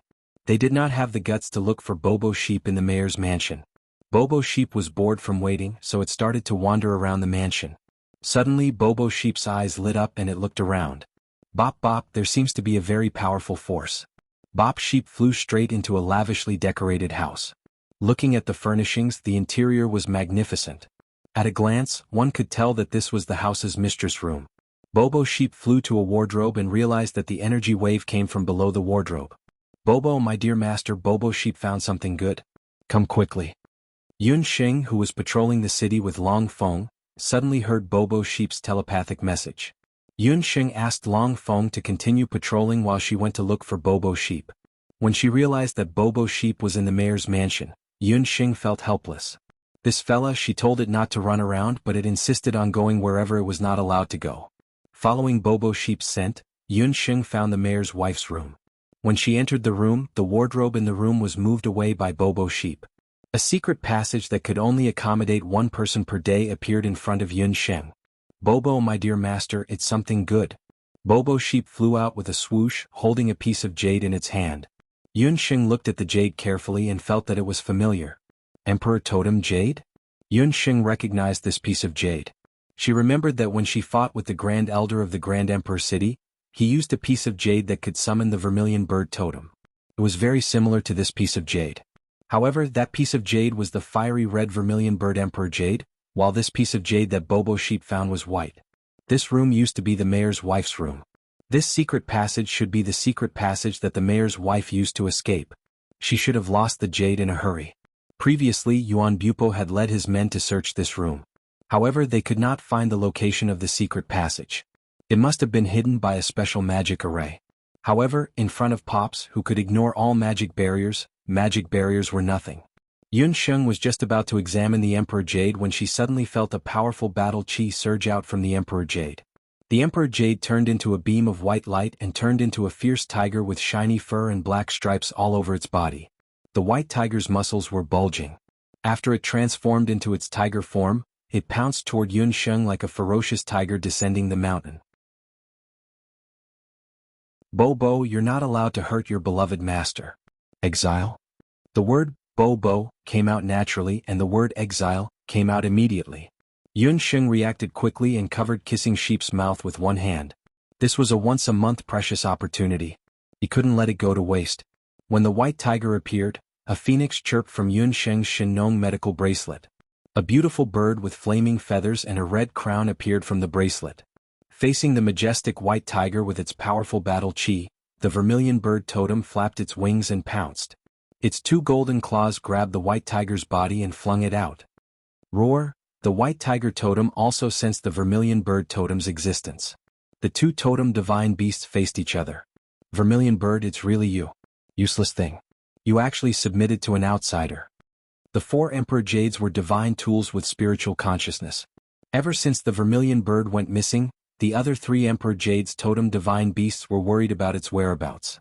Who knew that the Vermilion Bird Totem actually submitted to an outsider outside of the Grand Emperor City? "White Tiger, so what if it's an outsider? Didn't you realize that she can awaken us? We've stayed in the Grand Emperor City for so many years. Was there anyone who could awaken us? Don't forget our ancestors' teachings. The person who can awaken the four divine beasts can open the God's path and help us return to the God realm. That person is our master." The Vermilion Bird Totem raised its head proudly. Yun Sheng did not see any ancient tombs in the Grand Emperor City. She did not know which tomb the two totem divine beasts were talking about. According to the totem divine beasts, there were a total of 4 Emperor Jades. Where were the remaining 2 Emperor Jades? The white tiger totem hesitated.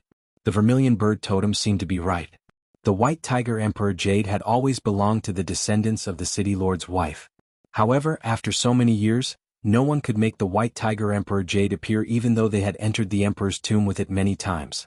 However, today the moment this outsider touched the Emperor Jade, the white tiger totem felt a strong summoning force. It woke up from its long slumber. However, the white tiger totem did not intend to accept Yun Sheng. It snorted coldly. "Even if she woke us up, it's only you and me. Brother Azure Dragon has already submitted to Xian Sidian. It will definitely not acknowledge this woman who is as weak as an ant." The white tiger totem looked at Yun Sheng with disdain.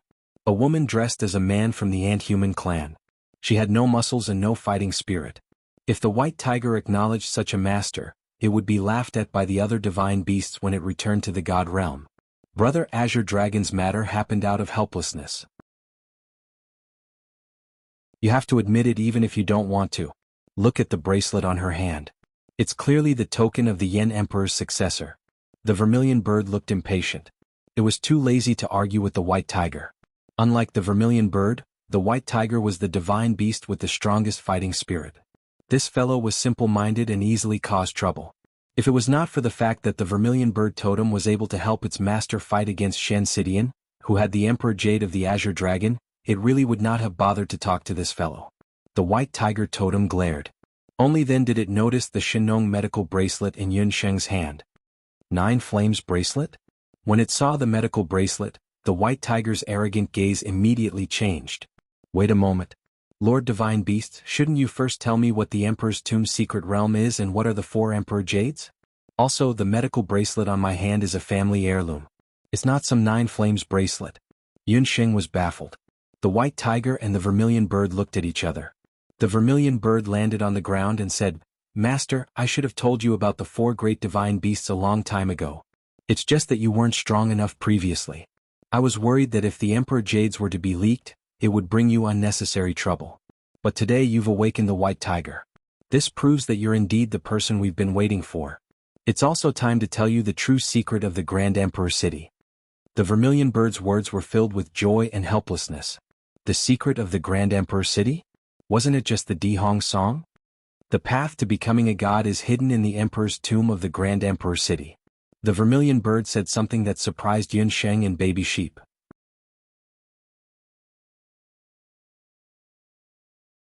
Chapter 963. Becoming a God. This was a word that could easily move one's heart. God, to Yun Sheng, who had received more than 20 years of atheism education, was once an extremely unfamiliar word. Even after coming to the boundless land, Yun Sheng still did not immediately accept the concept of God. Even if there were gods, they were magic gods, martial gods, beast gods, and so on.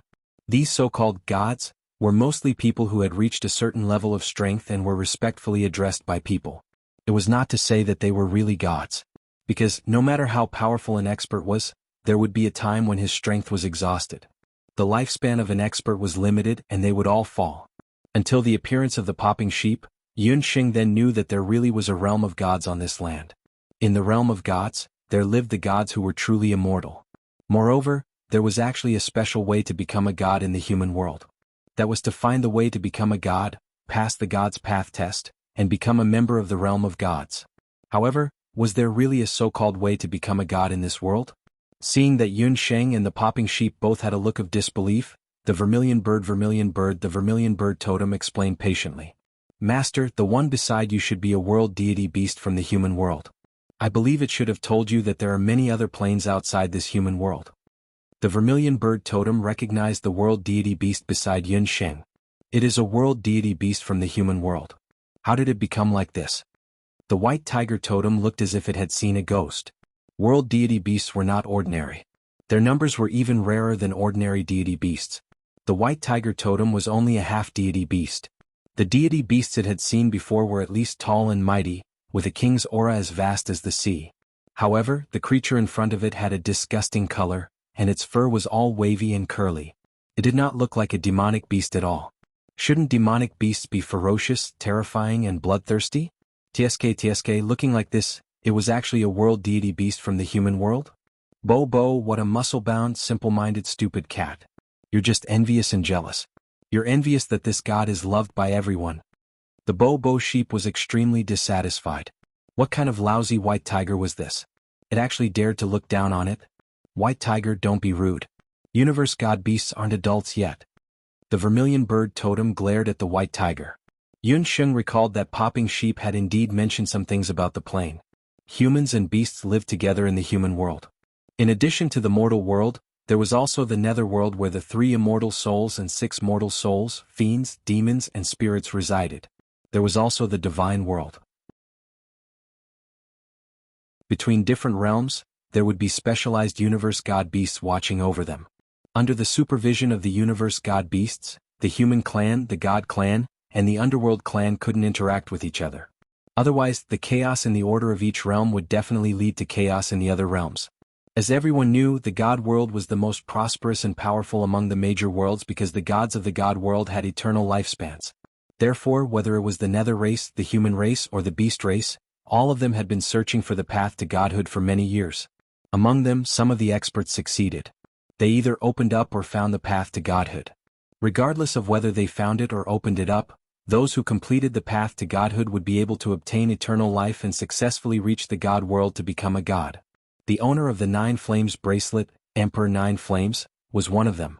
Once upon a time, the 4 great totem god beasts were the god beasts under Emperor 9 Flames. As for why the 4 great totem god beasts came to the human world, it was all because of the white tiger's poisonous tongue. The 4 great totem god beasts originally followed Emperor 9 Flames to the god world to become a god.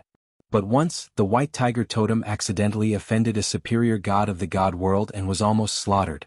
Thanks to Emperor Nine Flames' pleading, the white tiger totem was sent back to the human world to cultivate its god Yuan again. The four great totem god beasts had a deep relationship and followed Emperor Nine Flames to become a god. The other three great totem god beasts returned to the human world together with the white tiger totem to reconstruct their god Yuan. Before leaving, Emperor Nine Flames said that if the four great totem god beasts could meet a new master who could awaken them at the same time, it would mean that the Nine Flames god path was about to open and the four great totem god beasts would return to the god world. In that case, new master, you should also understand that the so-called path to godhood is the path left behind by those who became gods. For example, the path left behind by Emperor Nine Flames is the Nine Flames god path. The Vermilion Bird Totem explained the origin of the path to godhood in a concise manner. Vermilion Bird, are you saying that there is a Nine Flames god path in the Emperor's tomb that leads to the god world and that anyone who passes through this path can become a god? Yun Sheng had a clear understanding of life and death. She had lived 2 lives and had died once. She was not afraid of death, but since she was alive, she wanted to live to the fullest. The path to godhood sounded extremely powerful. If there was a chance, she wanted to try it. If you wish. If everyone can become a god, the god world will be overcrowded, White Tiger said disdainfully. White Tiger is right. Even if you enter the Nine Flames god path, you may not be able to become a god. The Vermilion Bird Totem shook its head. Under the Vermilion Bird Totem's explanation, Yun Sheng found out that before Emperor Nine Flames became a god, he had left behind different entrances to the Nine Flames god path on different continents and even in different planes. The Emperor's tomb in Grand Emperor City was just one of the entrances. Not only were there many entrances to the god path, but the path was also extremely dangerous. Due to the different origins of the entrances, it could be from the underworld or from other continents. Therefore, even though there were people who entered the Nine Flames god path over the years, there were very few who could actually pass through it. Some people succeeded and reached the god world, but 99% of them died halfway. The 4 great totem god beasts could only return to the god world by reopening the entrances and entering the Nine Flames god path. Since they may not be able to become a god, why do so many people still try? Yun Sheng expressed her doubts. Stupid. Even if they can't become a god, as long as they walk 1 round on the god path, they can obtain many treasures. The white tiger totem could not help but roll its eyes. If it had not seen the Nine Flames bracelet, it would not have believed that the ant-human in front of it was a descendant of Emperor Nine Flames. Yun Sheng did not know who Emperor Nine Flames was. Her bracelet was left behind by Emperor Shinon. Perhaps Emperor Nine Flames was the name of Emperor Nine Flames in this plane or among the godly beasts. Anyone who could find the god's path was definitely a strong person. Once these people stepped on the god's path, they all had the mentality of giving it their all. All kinds of precious dharma weapons and priceless battle skills and magic spells.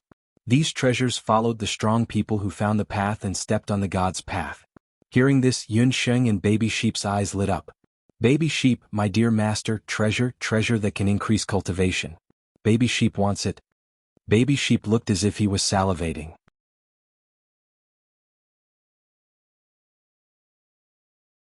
Chapter 964. The God's Path was nothing. Yun Sheng didn't want to become a god yet. But the treasures on the God's Path were different. Yun Sheng was also a little moved.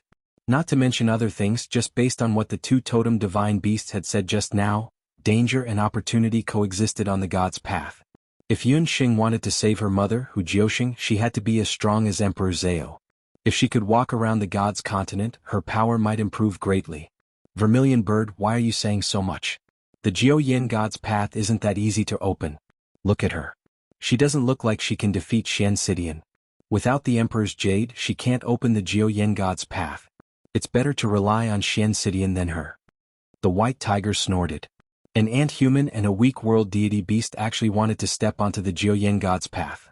That was blasphemy to the Emperor Jiao Yin. It had been countless generations since the 4 divine beasts were beaten back to the human world and awakened. Out of the 4 Emperor Jades, only 3 had been awakened.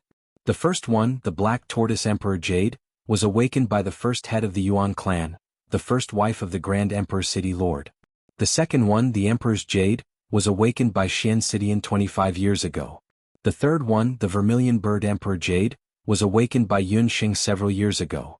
The fourth one, the White Tiger Emperor Jade, was also awakened by Yun Sheng. Yun Sheng alone had awakened 2 Emperor Jades.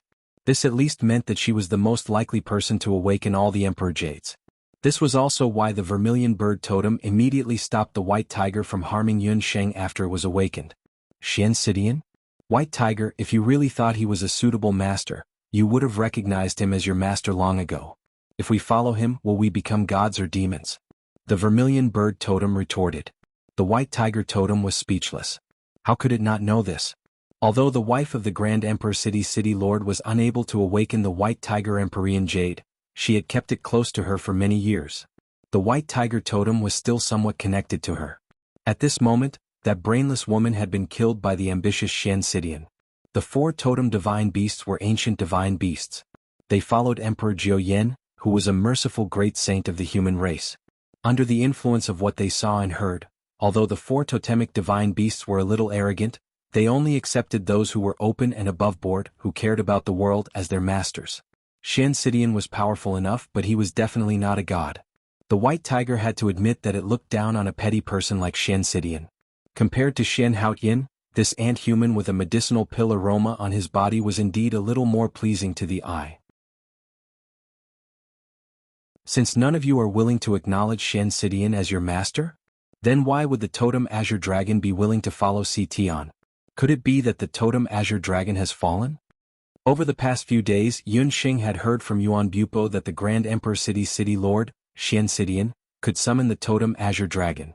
It was also because of the totem Azure Dragon's existence that the Yuan family had not been a match for Xian Sidian all these years. Ant-human, don't speak nonsense. Brother Azure Dragon is the most upright of the 4 totem divine beasts. It was also the mount of Emperor Jiao Yan back then. Brother Azure Dragon was bewitched by Di Hong Song and was controlled by Xian Sidian. The white tiger was angry and helpless when it heard this. Master, the vermilion bird is here. I hope you can think of a way to save Brother Azure Dragon. The vermilion bird's eyes were filled with anger and sorrow. As a divine beast, it was a tragedy to be controlled against its will. Vermilion bird, even if I want to help you, I am powerless.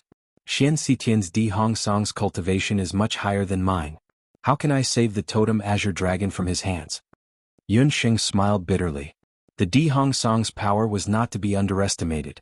Only a higher level Di Hong Song could break the control effect of the Di Hong Song. Yun Xing's Di Hong Song was learned halfway.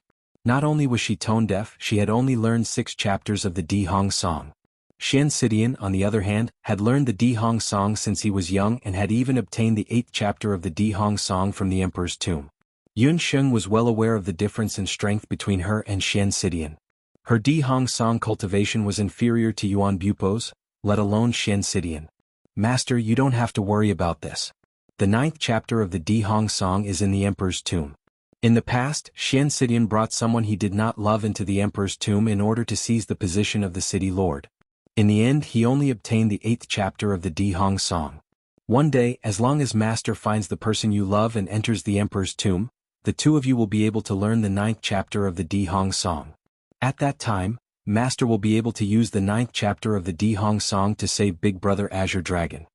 The vermilion bird's words stunned Yun Sheng. The conditions for obtaining the 9th chapter of the Di Hong Song must be 2 people who are in love with each other.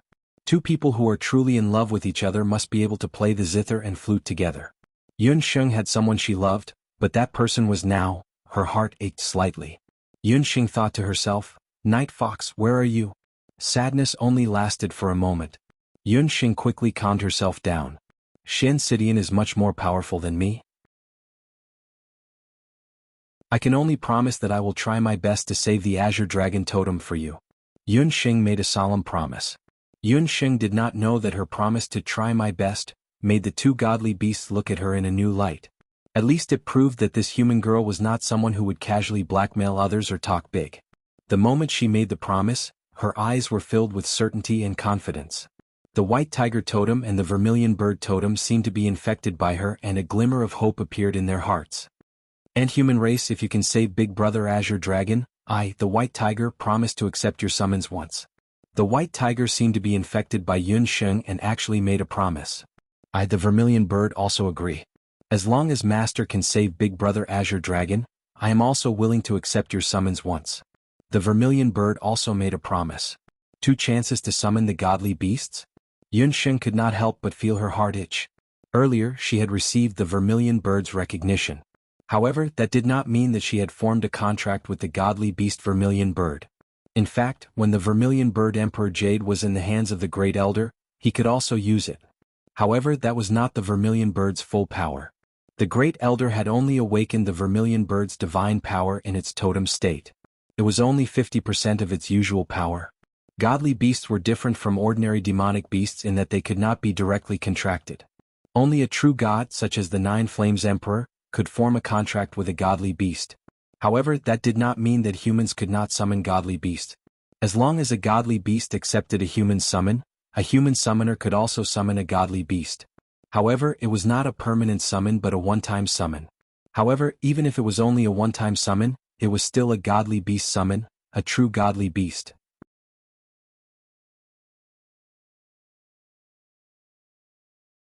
Chapter 965. Even if it was only a one-time summon, the power of the divine beasts was astonishing. With the help of the two divine beasts, even if they encountered people like the Emperor Zhao in red, there was no need to be afraid. Since that's the case, we'll just sit here and wait for Xian Sidian to return. Thinking about it, Xian Sidian should have been forced into a corner by now.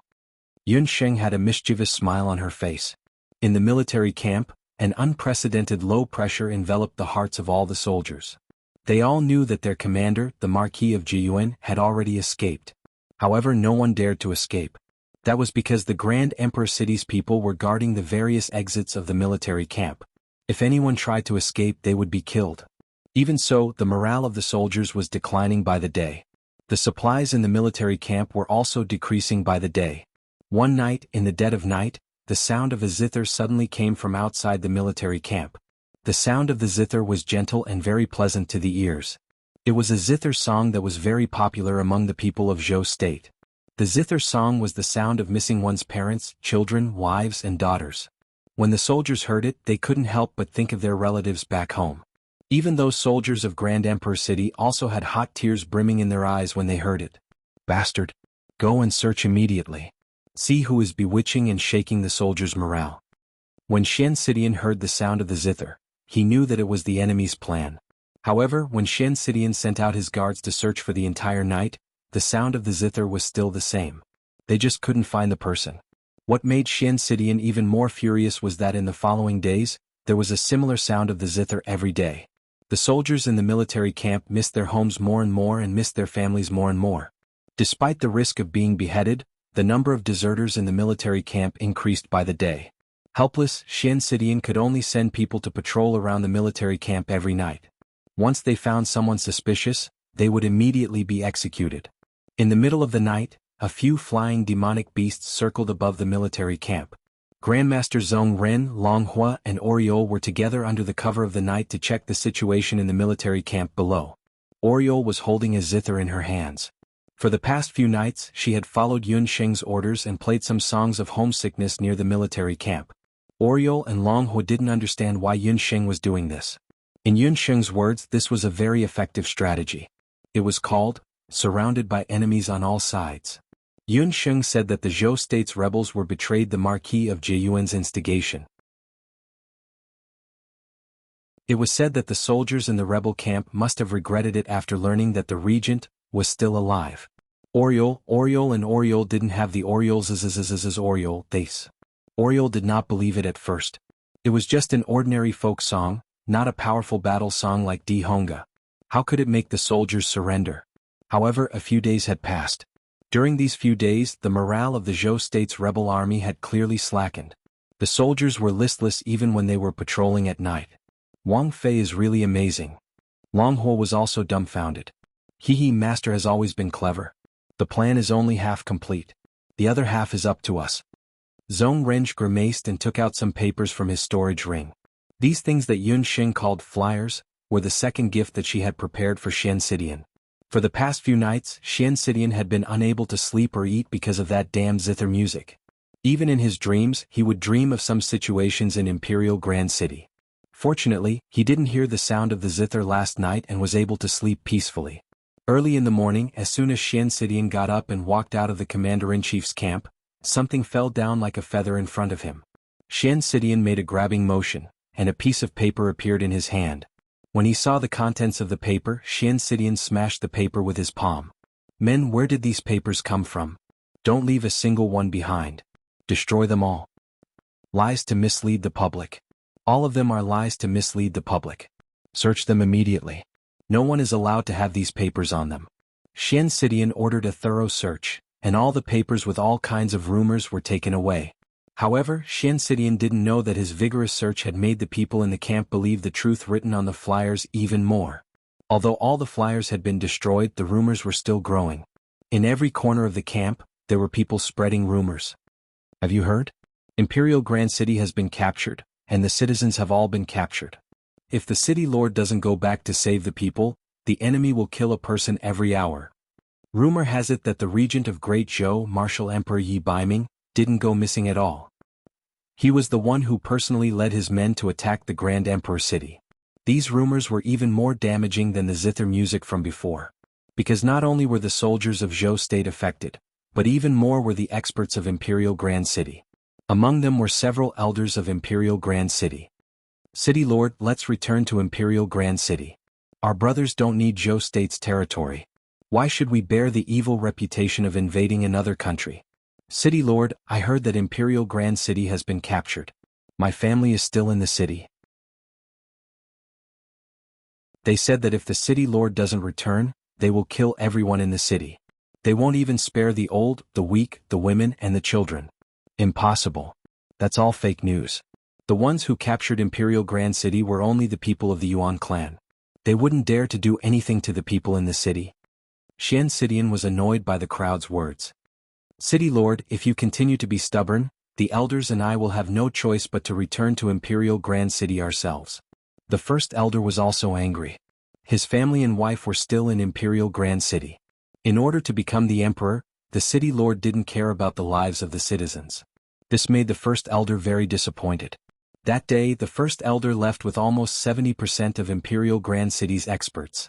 Not long after the first elder left, suddenly the sound of dense iron hooves could be heard from the back of the military camp. Reporting to the City Lord, Yun Ba led 30,000 Yun clan troops and charged into the military camp. The moment the Yun clan troops charged into the military camp, they were like a hot knife through butter. The rebels of Zhou state took advantage of the chaos in the military camp and fled. The military camp was empty in an instant. Faced with this scene, Xian was so angry that he almost vomited blood. If he had lost in a fair battle, Xian would have accepted it. However, he hadn't even exchanged blows with the other party yet and had lost in such a baffling manner. Xian knew that he had lost this time, but not at the hands of Yun Ba. Regent of Great Zhou Yi Baiming, this city lord will not rest until you die. Xian roared angrily. He unwillingly led the remaining experts of Imperial Grand City and hurriedly rushed back to Imperial Grand City.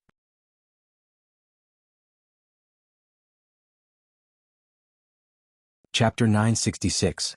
After withdrawing from Zhou state, the group of people, including First Elder, fell for Yun Sheng's besieged tactic and rushed back to Grand Emperor City anxiously. After discussing for a while, First Elder made the decision to launch a surprise attack on Grand Emperor City overnight to regain control of Grand Emperor City. Because he was worried that the people in Grand Emperor City would discover their tracks, First Elder did not even dare to use illumination magic. Everyone could only follow the night sky, pass through the magic restriction outside Grand Emperor City, and head straight to Grand Emperor City. But as soon as they entered the magic restriction area, First Elder felt that something was wrong. These restrictions could not be more familiar to the people in Grand Emperor City.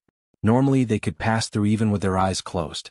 They carefully bypassed the restriction and prepared to sneak into Grand Emperor City under the night sky.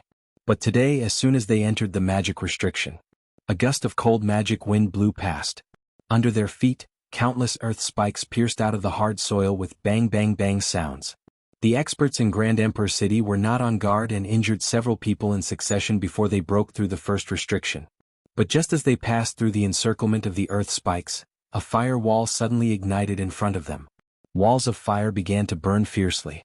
For a moment, the surroundings turned into a sea of fire, trapping First Elder and the others in the sea of fire.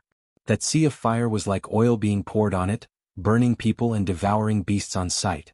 It was even more ferocious than the earth spikes earlier. After losing dozens of people, first elder finally rushed out with great difficulty and cursed in his heart. Damn it, how many magic arrays did the Yuan family and that prince regent of Zhou state set up around this restriction? Finally, they rushed to the edge of the magic restriction. First elder and the others heaved a sigh of relief with great difficulty. There was some sound in the sky as if there were countless mosquitoes buzzing. Looking up, everyone was immediately shocked by the scene before them. In the sky there was a large number of night charms that looked like humans and also like magical beasts. Every night charm had green skin, and they were either holding bows and arrows in their hands or holding tridents. They were fiercely screaming at First Elder and the others in ridicule. Under the cover of the night, only the green eyes of the night charms that were like fireflies could be seen. There were so many of them that they were like moths. Among Chi Mei's group, there was a slender, dark-skinned elf named Chi Mei. She stared at everyone arrogantly and shouted, "Attack!" In an instant the ground was covered with thorns and in the sky, the evil spirits launched a fierce attack. Break out of the encirclement. Break through this magical restriction. The first elder was also enraged. Despite the chaos, his mind was still relatively clear. These evil spirits before them were only numerous in number. In terms of strength, these powerhouses of Grand Emperor City were far above them. The great elder recognized the situation clearly. He found a gap in the barrier and quickly broke out, leading a group of elites in the city to form a force. Like a spear, they tore apart the encirclement of Demon Queen Knight. The strength of this group of experts from Grand Emperor City was ultimately a notch higher than the others. But even so, after charging out of the restriction, the number of people had already been reduced sharply by half. The first elder knew in his heart that his actions had definitely alarmed the people in the Grand Emperor City. However, since things had already developed to this point, there was no way out for them. Several hundred Grand Emperor City powerhouses hurried to Grand Emperor City in dire straits. At this moment, the eastern horizon was already a sea of white. The night attack had already failed before it even began. On top of the city gate, Yuan Wuxia and Yuan Bupo led the Yuan family in a condescending manner, facing the first elder and the others. Yuan Wuxia, you took advantage of the city lord's absence to offend your superiors. Do you know your crime? Why haven't you opened the city gate and surrendered? The first elder saw the Yuan family father and son and was furious. The Yuan family father and son had an indifferent expression. Yuan Wuxia took a step forward. First elder, my Yuan family branch has been loyal to Grand Emperor City for many years. This time, we rebelled and seized the city because the city lord and the various elders disobeyed the ancestral teachings. First elder, let me ask you, what is the ancestral teachings of Grand Emperor City? Yuan Wuxia glared angrily. The first elder's old face reddened from the question. Grand Emperor City was an otherworldly city. Back then, when the first city lord and his wife established the city, they had already set down the ancestral teachings. First, the lineage of Grand Emperor City had taken the responsibility of guarding Grand Emperor's tomb for generations. If the boundless continent was in danger, they could open the tomb and join hands with the various factions of the continent to protect the boundless continent. Second, their descendants could not be greedy and use the Dihong Song to conquer the world. Generations of Grand Emperor City's city lords had all followed these two ancient teachings. Only Xian Cidian was unwilling to guard Grand Emperor City and stay in a corner of the city. He enticed the elders to establish the Blood Hand Tycoon, then funded the later Qin Rebellion. This time he even directly participated in the Zhou state's rebellion. The first elder and the others already knew. It was only because they were greedy and afraid of Xian Cidian's strength that they kept helping him. First elder, what's wrong? You can't say anything, right? It's already clear who the traitor of Grand Emperor City is. The city lord has disobeyed the ancestral teachings and is punished the same as the citizens. According to the laws of Grand Emperor City, the city lord should be removed. Yuan Bupo mocked. Remove the city lord. Remove the city lord. On the city wall, many citizens of Grand Emperor City shouted loudly. Waves of voices came one after another. Xian Mimi and Madame Qin, who were escorted up the city wall by Yuan Bupo and the others, were pale. Nonsense. What crime did father commit?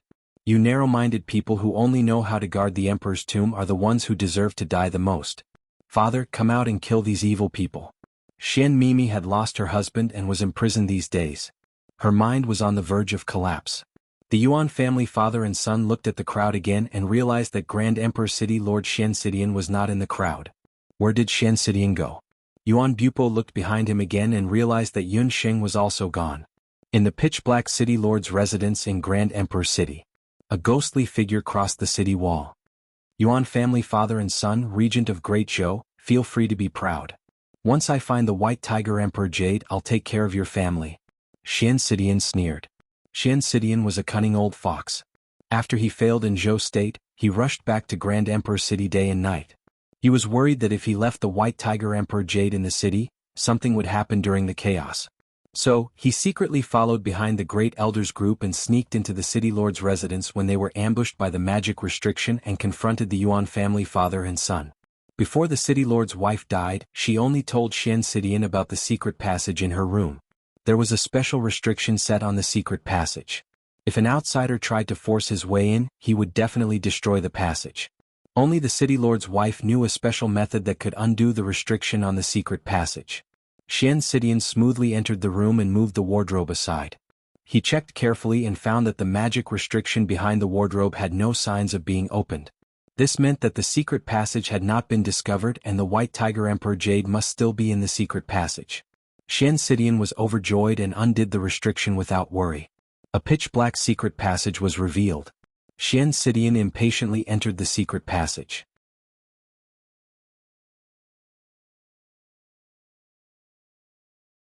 Chapter 967. The secret passage was completely dark, and it was so dark that he couldn't even see his own fingers. Even with Xian Sitian's cultivation, he was still completely blind. He couldn't see anything clearly. It was as if something had swallowed all the light. Something seemed to be wrong. Just as Xian Sidian felt that something was wrong, a fist fiercely attacked him from behind. That fist was impossible to guard against. When the fist came down, it covered many of Xian Sitian's blind spots. The secret passage was narrow, and Xian Sidian felt as if he had nowhere to run. Not good. An ambush. This was Xian Sitian's first reaction when he was attacked. The opponent was a martial artist who was extremely skilled in close combat. Xian Sidian only had one thought in his mind, and that was to save his life. A holy rank magic tool suddenly appeared in his hand. The magic tool suddenly turned into a purple gold shield, blocking the fist. Although Xian Sidian was a summoner, he was also the lord of a city. He had many treasures and magic tools on him. This purple gold shield had astonishing defensive power. The assassin in the dark punched down at an extremely fast speed and landed on the purple gold shield. Even though the purple gold shield had astonishing defensive power, it was still hit by this huge force and a hole instantly appeared. However, it was also because of this block that Xian Sidian managed to save his life and had the time to chant a magic incantation. To be able to penetrate the purple gold shield with one punch, could this assassin's fist be made of purple gold as well? Xian Sidian was shocked. What was even more shocking was that after the assassin's fist penetrated the purple gold shield, it seemed as if nothing had happened at all. It retracted its fist, shook its wrist slightly and threw out several more punches. The fist shadows surged towards Xian Sidian like a tide. However, Xian Sidian wasn't an ordinary person. In an instant, he finished chanting a magic incantation and used wind evasion to escape from the secret passage. Xian Sitian's head was covered in cold sweat. Behind him, a voice full of ridicule sounded. Xian Sidian, I've been waiting for you for a long time. Xian Sitian's heart trembled and he slowly turned around. You're the regent of Great Zhou Yi Baiming? A black-clothed man suddenly appeared in the previously empty room. The black-clothed man had a charming appearance. His slightly tanned skin was as smooth as jade, and his black clothes were even darker than the night sky. His eyes were like the stars in the dark night. Even in the dim room, they were as dazzling as candlelight. Xian Sidian never thought that the regent of Great Zhou, who had risen to fame in the past few years, would be such a person. Xian Sidian was one of the strongest experts in the world. However, when the black-clothed man saw him, his expression was relaxed and fearless, and there was even a faint smile on the corners of his mouth. As soon as the black-clothed man appeared, a guard stood behind him. Xian Sitian's pupils violently shrank. The guard behind the black-clothed man was actually a golden man made of purple gold. He was still holding his purple gold shield in his hand. There was even a clear hole in the shield. Just now, when Xian Sidian used the purple gold shield to dodge that fatal sneak attack in the secret passageway, he only cared about running for his life. He didn't even know that the purple gold shield had been taken away by the assassin. Xian Sidian immediately realized that the person who had almost taken his life in the secret passageway was the purple gold man in front of him. There was actually a purple gold man who could walk around like a living person on the continent. Could it be that this was the legendary eternal magic tool that only master artificers could refine? Xian Sitian's heart tightened. He suddenly felt that the identity of the regent of Great Zhou in front of him was even more mysterious. Xian Sidian didn't recognize Yun Sheng. The Yun Sheng who had come to the Grand Emperor city several years ago was very different from the Yun Sheng who had disguised herself today. More importantly, Yun Sheng's strength back then was only that of a master magician. However, the regent of Great Zhou, standing in front of Xian Sidian now had a luxurious aura and a powerful purple gold guard. City Lord, do you like this prince's hospitality? Although Yun Sheng's expression was calm, she was somewhat worried in her heart. She had failed. She didn't expect that she would fail to kill Xian Sidian even after using all her schemes and exposing her tycoon gold. Xian Sidian was even more troublesome than she had imagined. He had already set up a trap in the secret passageway. Yun Sheng immediately thought of this when she found the White Tiger Emperor's jade under the guidance of Papa Sheep. Since the Emperor's jade pass was so important that it could find the path to becoming a god, then Xian Sidian, who controlled the Azure Dragon Totem, must have already known of the existence of the path to becoming a god. For someone as ambitious as Xian Sidian, the temptation of becoming a god was far greater than conquering the continent. If Xian Sidian returned to the Grand Emperor city in defeat, his ambition of conquering the continent would be completely shattered. He would definitely find the White Tiger Emperor's jade, then steal the Vermilion Bird Emperor's jade and the Black Emperor's jade. He would gather the 4 jades and open the path to becoming a god of flames. After making up her mind, Yun Sheng immediately decided to set up 2 ambushes in the secret passageway. The first ambush was to use Xiao Hei's Devouring the Heavens battle skill to blind Xian Sidian in the secret passageway. The second ambush was to use Tycoon Gold. Tycoon Gold knew both magic and battle aura. It didn't breathe at all and was hiding in the secret passageway.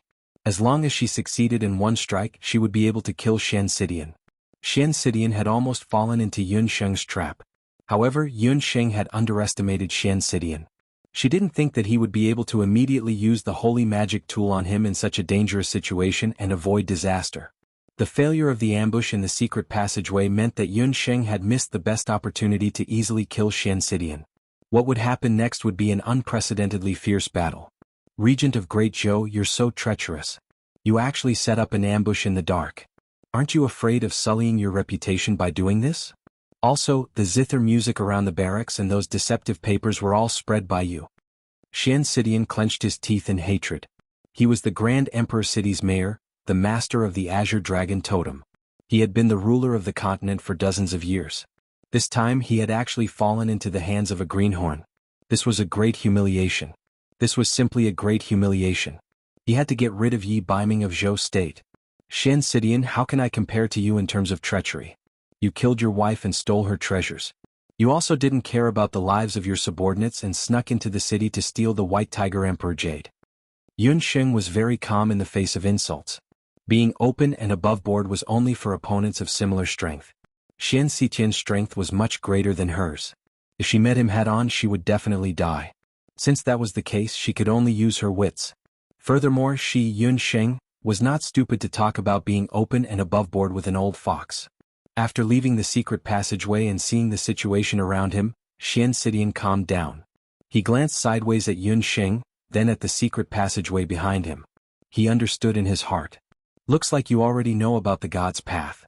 Even in the Grand Emperor city, very few people knew about the 4 pieces of Emperor Jade. Since the regent of Great Zhou knew about it, that meant that he had awakened one of the Emperor Jades. After Xian Sidian found out that the other party already knew about the secret of the Emperor Jades and the God's path, he did not get angry. Instead, he revealed a sinister smile.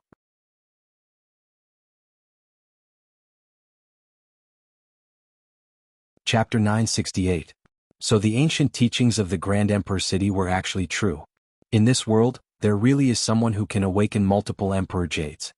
What made Xian Sitian's anger turn to joy was that just now, he discovered that the regent of Great Zhou had the aura of multiple Emperor Jades on his body. The aura of the Emperor Jades was one red and one white. They were clearly the White Tiger Emperor Jade and the Vermilion Bird Emperor Jade. Before the previous city lords of the Grand Emperor city passed away, They would all tell the new city lord to find someone who could awaken 4 Emperor Jades and reopen the fire god's path. However, among the many generations of city lords, there had never been anyone who could awaken 2 Emperor Jades at once, let alone 4 Emperor Jades. Who would have thought that there would be someone who could awaken both the Vermilion Bird Emperor Jade and the White Tiger Emperor Jade in the city's rebellion this time? Although this person was from outside the city, whether it was someone from the Grand Emperor City or the Prince Regent of the Zhou State, as long as they brought him into the Emperor's tomb, the fire god's path could be reopened. Once the god's path was opened, becoming a god was just around the corner. Xian Xitian's eyes flashed with greed and desire. It was as if he saw a juicy prey swaying in front of him. City Lord, if you want to use me to reopen the god's path, I'll give you 2 words: dream on. How could Yun Xing not know the City Lord's ambition? Her lips curled into a dazzling smile. Her eyebrows twitched and Xiao Hei and Tyrant Jean pounced forward like lightning. Yun Xing also waved her magic scepter, and the dark thorns on the ground and the roaring flame phoenix attacked Shen Xitian together. Ignorant brat, how dare you embarrass yourself in front of me with such insignificant skills? I'll let you experience the might of my totem, the Azure Dragon. Xian Xitian roared angrily as a jade pendant in the shape of a dragon appeared in his hand. The jade pendant shook and turned into a short green flute. Xian Xitian blew into the short flute. What came out of the flute wasn't the sound of a flute, but a low roar that sounded like the throat of a demonic beast. Xian Xitian's body trembled, and a ray of green light rushed out of his body. The green light broke through the roof of the city lord's mansion and rushed into the sky. On the city wall, the Yuan family's father and son, the Grand Elder, and the citizens of the city were all stunned by the green light. Everyone had different expressions when they saw the source of the green light. Xian Mimi and Madame Qing acted as if they had seen their savior. They cried and laughed at the same time. It's father. Father is here. As expected, he wouldn't leave us mother and daughter behind. The great elder's face was also filled with fear. With such a huge commotion, the city lord actually wanted to use the power of the Azure Dragon totem. It had been 10 years since the last time the Azure Dragon was summoned. It had been during the battle between the city lord and several masters at the level of Emperor Zhao. Who was it that could make Qing use the power of the Azure Dragon? Yuan Bu Po's expression changed from the initial shock to fear. He suddenly remembered that Yun Xing wasn't here. Could it be that she had bumped into Xian Xitian? Yuan Bu Po dared not think too much. He took a big step forward and rushed to the city lord's mansion. In mid-air, a majestic energy rushed into the clouds. A green energy cloud vortex was forming continuously. The cloud vortex spun faster and faster, and the entire sky looked like it was going to press down. In the cloud vortex, the silhouette of a beast turned from blurry to clear. It was slowly showing its shape. When the cloud vortex formed, Yun Xing felt that the Shinnong medical bangle on her arm was burning like a soldering iron. When the terrifying existence in the cloud vortex appeared, a divine beast's aura covered the sky and the earth. It rolled over like a tidal wave. In the sky, 1,000 meters above the ground, there was a majestic green dragon that was as big as the ancient city wall. The Azure Dragon had horns on its head. Its eyes were like 2 stone grindstones. On its body that was filled with power, every green scale was like the toughest shield. Under the lightning, it flashed with a chilling light that made one tremble in fear. On the Azure Dragon's back there was a pair of powerful giant wings. As the giant wings flapped, the clouds churned. The entire sky was like the sea that went through a storm. The clouds churned and there was a murderous aura. The Emperor Jade Totem, the Azure Dragon.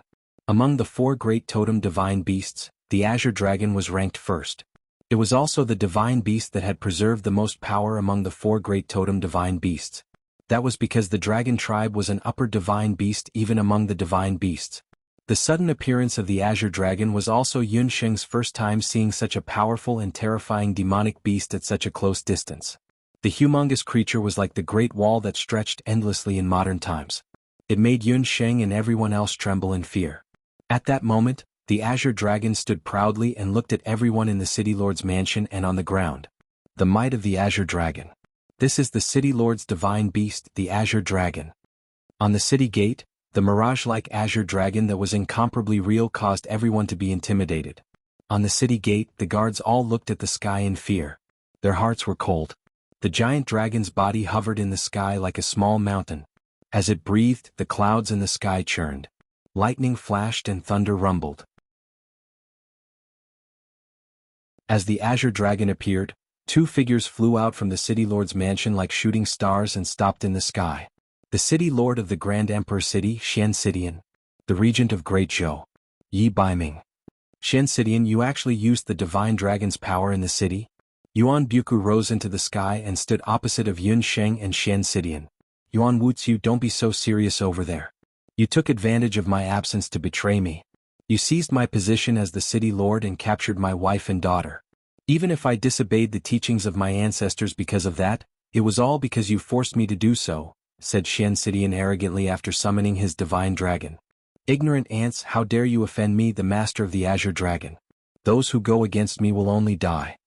The Azure Dragon's deep voice spread throughout the entire city lord. The divine beast's fury could destroy heaven and earth. Even if Xian Sidian did not start a massacre today, the appearance of the Azure Dragon would definitely cause great suffering. Suddenly, the gigantic Azure Dragon swept its tail. Everywhere it passed, a strong gale blew sand and pebbles away. In the city lord's mansion, the roofs of many houses fell, the walls collapsed, and the ground cracked under the dragon's fury. Some citizens who could not escape in time were pressed under the walls and eaves. In an instant, the cries of children and the pleas of the elderly and women could be heard.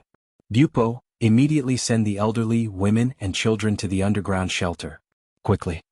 Yuan Buku shouted loudly. Under the dragon's might, Yuan Bupo was still a bit shocked. However, after his father shouted, he immediately woke up. He understood his father's meaning. Today Xian Sidian had stubbornly summoned the Azure Dragon Totem. A fierce battle was unavoidable. When experts fought, the ones who were injured were the innocent citizens.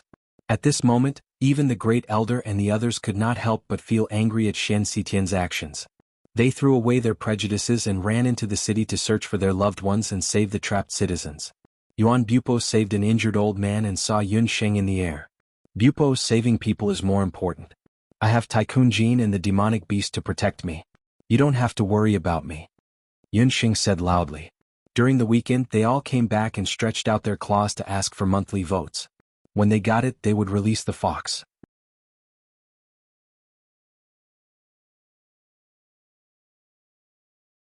Chapter 969. In reality, Yun Sheng was lying through her teeth. Her condition was not good, and the dragon's aura affected her greatly. She felt stifled as if she was about to suffocate. The magical beasts in Yun Sheng's beast language ring were also shocked. Even the king-level magical beasts were affected by the dragon's aura, and their combat abilities were greatly reduced. Although Yun Sheng's magical beasts all had extraordinary bloodlines, they were not divine beasts after all. The difference in grade between magical beasts was even greater than that of humans. A higher grade could crush a magical beast to death. She probably could not directly use her magical beasts in this battle. Xian Sidian, you're crazy? Do you know how many innocent citizens died in the dragon's rage just now? Yuan Wuxia was furious. He did not expect Xian Sidian to completely disregard the lives of the citizens. Ah! What a joke, these reckless citizens. I've worked hard for so many years to make Grand Emperor City reach the pinnacle of the continent one day and become a place revered by all. As for them, they're all greedy for ease and do not think to improve themselves. They only know how to drag me down. If I want to become a god, no one can stop me. Azure Dragon, kill all of them, leave no one alive. Xian Sidian had had enough. These pig-like citizens actually dared to depose him. Before they deposed him, he would kill them all. They were merely citizens of a city. So what if they all died? As long as he could obtain the 4 Emperor Totem Jades and reopen the Flame God's path, he could become a god. After becoming a god, he would be revered and worshipped by countless people. Who would care about the lives of these lowly citizens? Oh, you're so confident that you can kill us all? When everyone's attention was attracted by the terrifying destructive power of the Dragon Totem, no one noticed that a sneaky pink figure had suddenly appeared beside the Green Dragon Totem.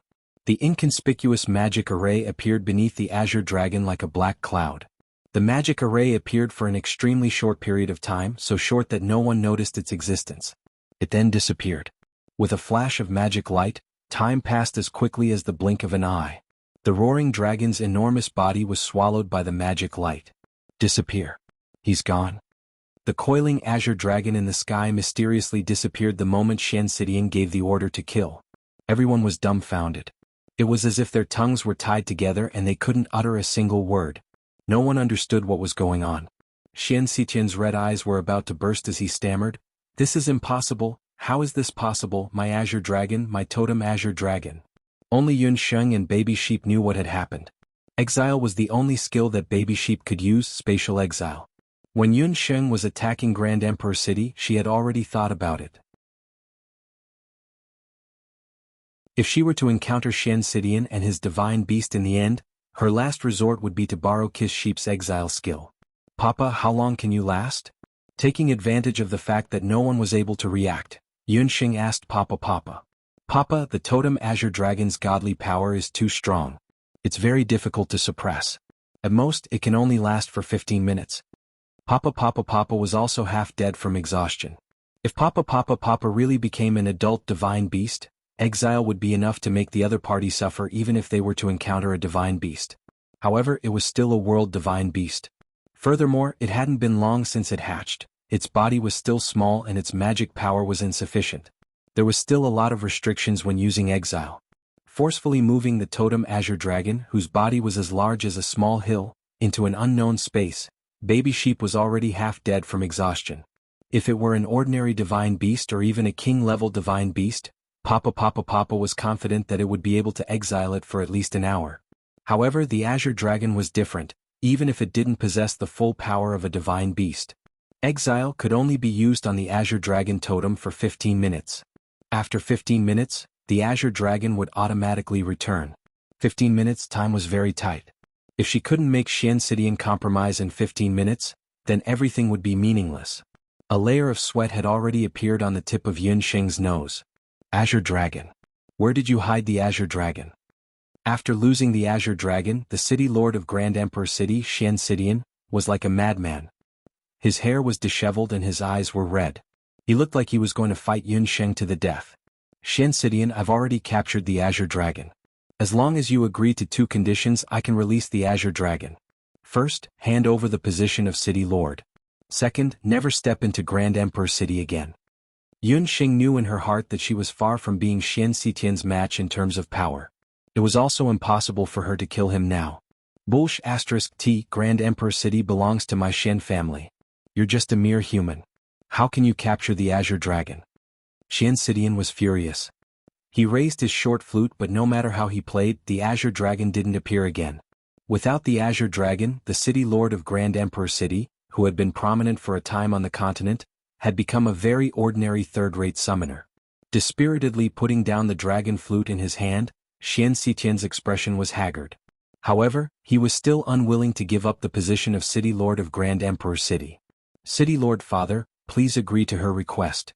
Madame Qing and Shen Mimi were at the top of the city wall, begging bitterly. Shen Sidian couldn't help but recall that several years ago, before Yuan Shahua was executed, the people of the Yuan family had also begged him like this. Time passed. He never imagined that he would have to face a similar scene. Madame Qing's call and his daughter's begging caused Shen Sitian's heart to be even more tangled. Yun Sheng was also very nervous. Time passed minute by minute. If Shen Sidian still didn't agree once 15 minutes passed and the Azure Dragon reappeared, no matter how capable Yun Sheng was, she wouldn't be able to stop Shen Sidian. I agree. Send Madame Qing and Mimi over and I'll leave with them. From today onwards, I'll never step into Grand Emperor City again. In the end, Shen Sidian couldn't endure the torment in his heart. He took out the City Lord's seal and tossed it to Yuan Wuxiu. Yuan Wuxiu caught the City Lord's seal. He still had a look of disbelief on his face. Wasn't this reversal too fast? I've agreed to all the conditions. Return the Azure Dragon. Shen Sidian was furious. He didn't expect that with the Azure Dragon in his hands, he would still be forced to such a state. This is still not enough. Although I also want to believe in you, City Lord, please swear on your own Dharma soul. If there comes a day when you go against your oath today, you will be struck by lightning and die with your Dharma soul shattered. Yun Sheng's gaze was cold as she stared at Shen Sidian. Swearing on one's Dharma soul was the most vicious oath on the boundless continent. It was aimed at magicians. Even someone as fearless as Shen Sidian hesitated at this moment.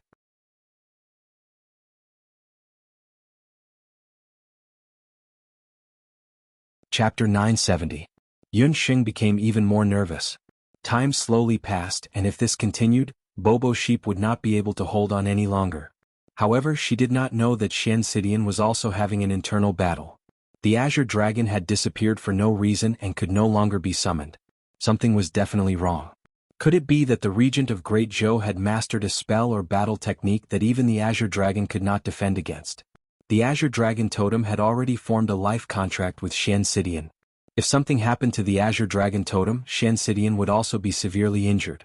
As long as there was life, there was no need to fear that he would not be able to take back Grand Emperor City. So what if he swore? If he, Shensidian, became a god, even the heavens would not be able to do anything to him. Alright, I, Shensidian, swear that after I hand over the position of City Lord, I will never invade Grand Emperor City again. If I violate this oath, I will definitely die with my soul shattered. Shensidian immediately swore. However, when he swore, a trace of viciousness flashed across his eyes. He said the last word. Master Bobo has already done his best. Bobo Sheep's body went limp. With a flash of magical light, the Azure Dragon Totem appeared in the sky again. This back and forth was like a magic trick. However, since Shensidian had already swore, Yunxing did not think that he would dare to go against his oath.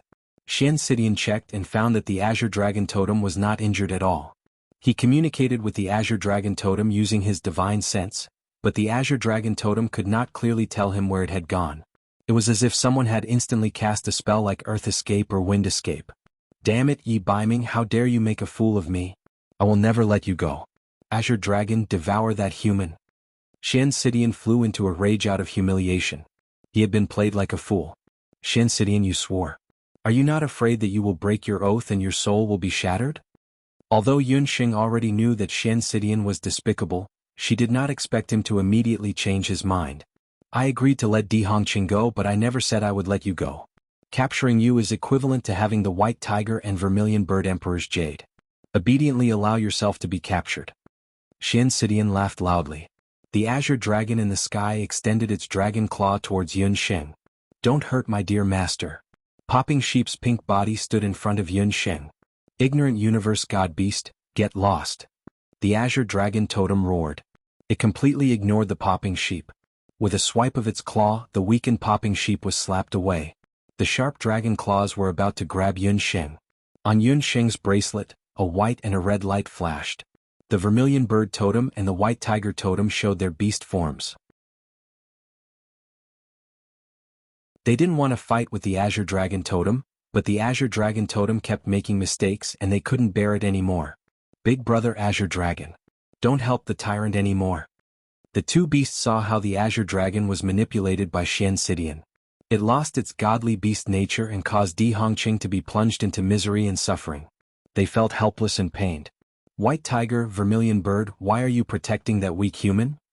The Azure Dragon Totem's dragon claw stopped in midair.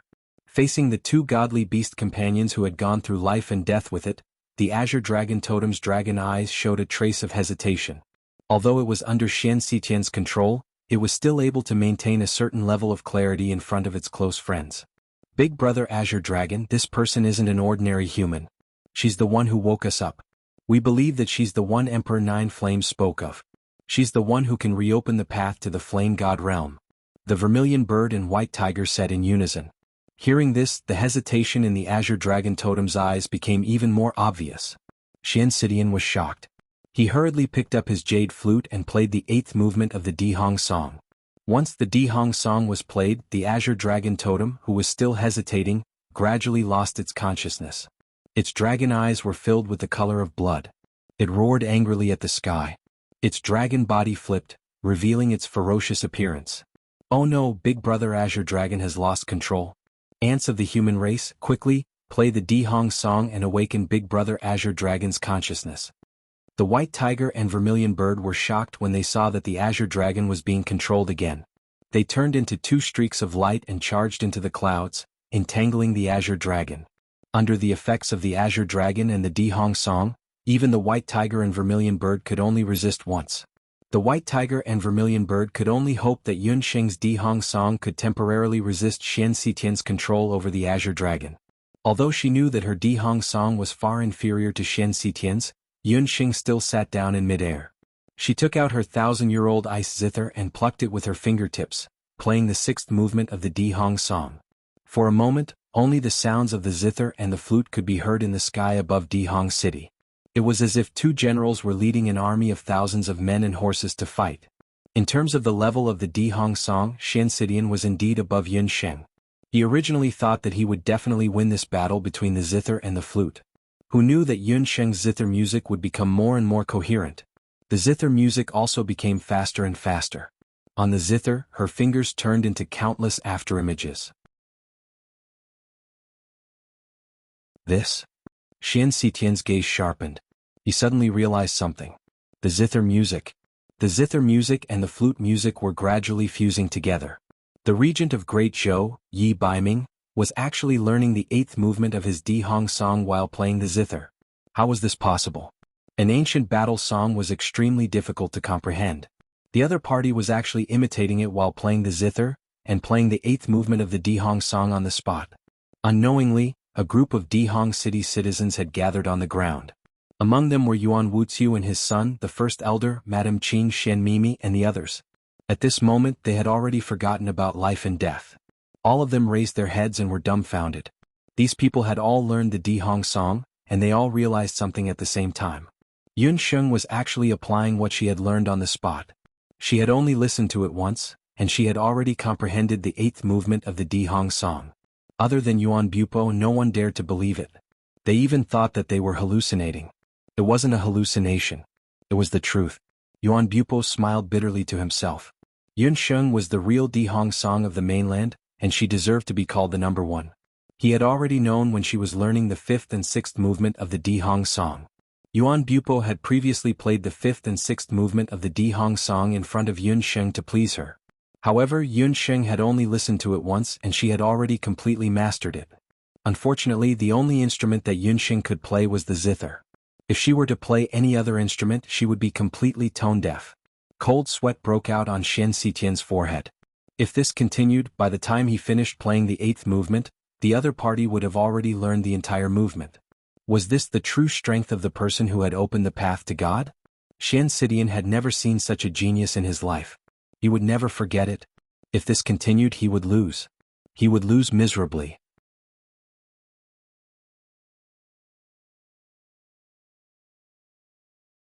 Chapter 971.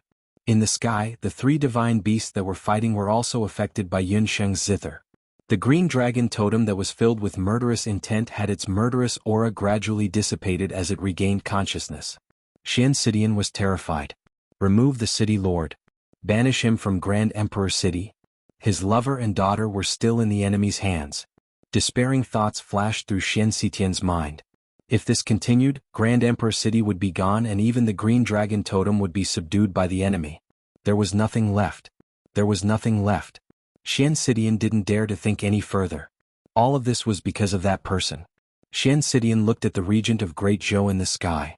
Ice and fire. It was different from Xian Sitian's desperate situation.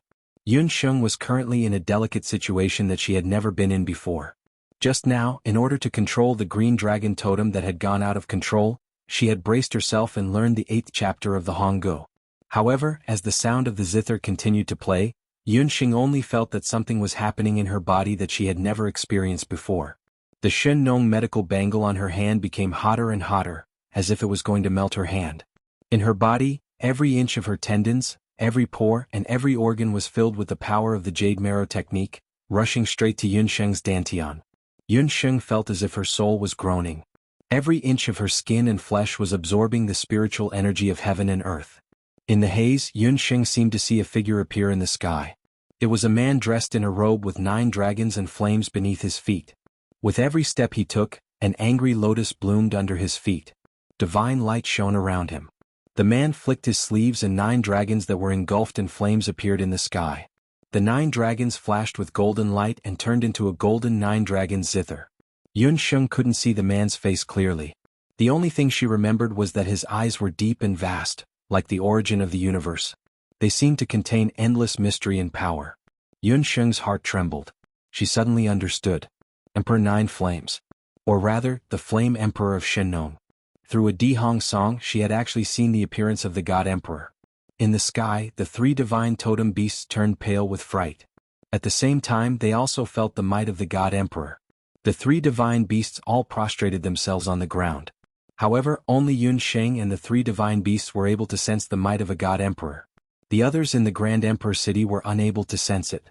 However, they realized that at that moment, Yun Sheng's music suddenly changed.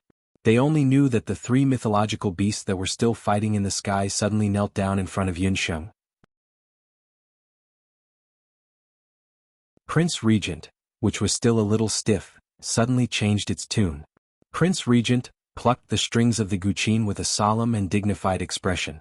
The sound of the guqin was like a magnificent waterfall. Vaguely, it already had the momentum of swallowing rivers and mountains. This majestic aura caused everyone's hearts to tremble. This was because when Yun Sheng saw the Emperor Nine Flames, she felt as if she had been enlightened just by seeing the appearance of the God Emperor. She immediately understood many of the mysteries of the Dihong song. Yun Sheng's change was a lifelong benefit to herself. However, to Xian Sidian, it only made him even crazier. Jealousy and hatred were all replaced by a dark and twisted power that slowly devoured Xian Sitian's consciousness. In the air, Xian Sidian, who was in despair and pain, spat out a ball of black magic power from the short flute in his hand. That ball of black magic power formed a black vortex beside Xian Sidian. The sky was torn in half by that vortex. Magic power continuously flowed into the magic vortex in Xian Sitian's body. The magic vortex was formed suddenly and its power was so great that it was impossible to guard against it. Within the vortex, Xian Sidian was like an evil spirit. His hair was disheveled and his eyes were red. His body was slowly being swallowed by the vortex. Father. When Madame Qing and Xian Mimi saw Xian Sitian's current state, they wanted to go up and stop him. However, they were sucked into the vortex and instantly turned into a bloody mess. After the magic vortex absorbed the flesh of a living person, it expanded a little. Xian Sidian, who had killed his wife and daughter, became even crazier. He was like a hungry beast as he cackled. You. It's you? You caused this city lord to lose everything. Die. Die. Xian Sidian pounced towards Yun Sheng. At this moment, Yun Sheng was still immersed in the God Emperor's zither music. She was completely unaware that danger was approaching her. Yun Sheng. Be careful. Yuan Bupo only felt that his courage was being torn apart. He wanted to fly over and save her, but, bop bop. Qilin brat, quickly think of something. Master is about to die. Bop Bop Sheep was extremely anxious. In his anxiety, Bop Sheep suddenly thought of Yi Baiming. Little wild cat, danger. In the realm meditation land, Yi Baiming's eyes suddenly opened. The black scales all over his body seemed to have been ignited as they all turned golden in an instant. In the sky, the terrifying magic vortex was already closing in on Yun Sheng. Yun Sheng was completely focused on playing the zither when she suddenly saw a flash of golden light in front of her eyes. She thought it was Tycoon Gold. However, in the next moment she felt her entire body fly up. A golden qilin appeared in front of her. The qilin picked up Yun Sheng with its mouth and suddenly leaped, dodging the black vortex. Yun Sheng suddenly woke up. A black vortex. God Emperor Jiuyan? Just now she had entered a state of selflessness. Also, where did this guy come from? When Yun Sheng woke up, she was covered in cold sweat. She only felt that there was the sound of wind beside her ears. A golden qilin was holding her in its mouth as it dodged the pursuit of the magic vortex in the sky. A golden qilin? Yun Sheng suddenly quivered. This was a qilin with a body like a lion. The scales all over its body were pure gold. It cut through the sky as if it was flying. Its posture was very elegant. However, the golden qilin's action of holding Yun Sheng in its mouth was not very good. Although the golden qilin was very careful and tried not to touch Yun Sheng with its teeth and only held Yun Sheng in its mouth with the soft flesh of its upper and lower jaws, it was still a mouthful. Yun Sheng had an illusion that the golden qilin's action was extremely similar to the action of a mother beast protecting its cub. Yun Sheng could feel that the breath coming out of its mouth was warm and moist. However, it did not have the stench of ordinary magical beasts. Instead, there was a very pleasant fragrance. I say, big guy, can you change your action? I am now the regent of Great Zhou. Is it appropriate for you to hold me in your mouth like this? Yun Sheng did not know whether to laugh or cry. Was this fellow treating her as a cub under its jurisdiction? When it heard Yun Sheng's complaint, a trace of amusement flashed across the golden qilin's eyes. However, Yun Sheng did not notice at all. To Yun Sheng's surprise, the golden qilin understood her words. It gently tossed Yun Sheng up and Yun Sheng landed steadily on its back.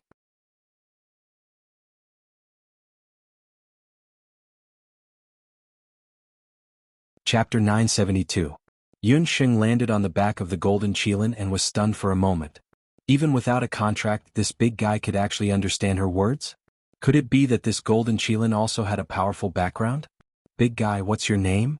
Yun Sheng completely forgot that she was still in a stalemate with Xian Sidian. The golden qilin's golden eyes moved and it suddenly sped up.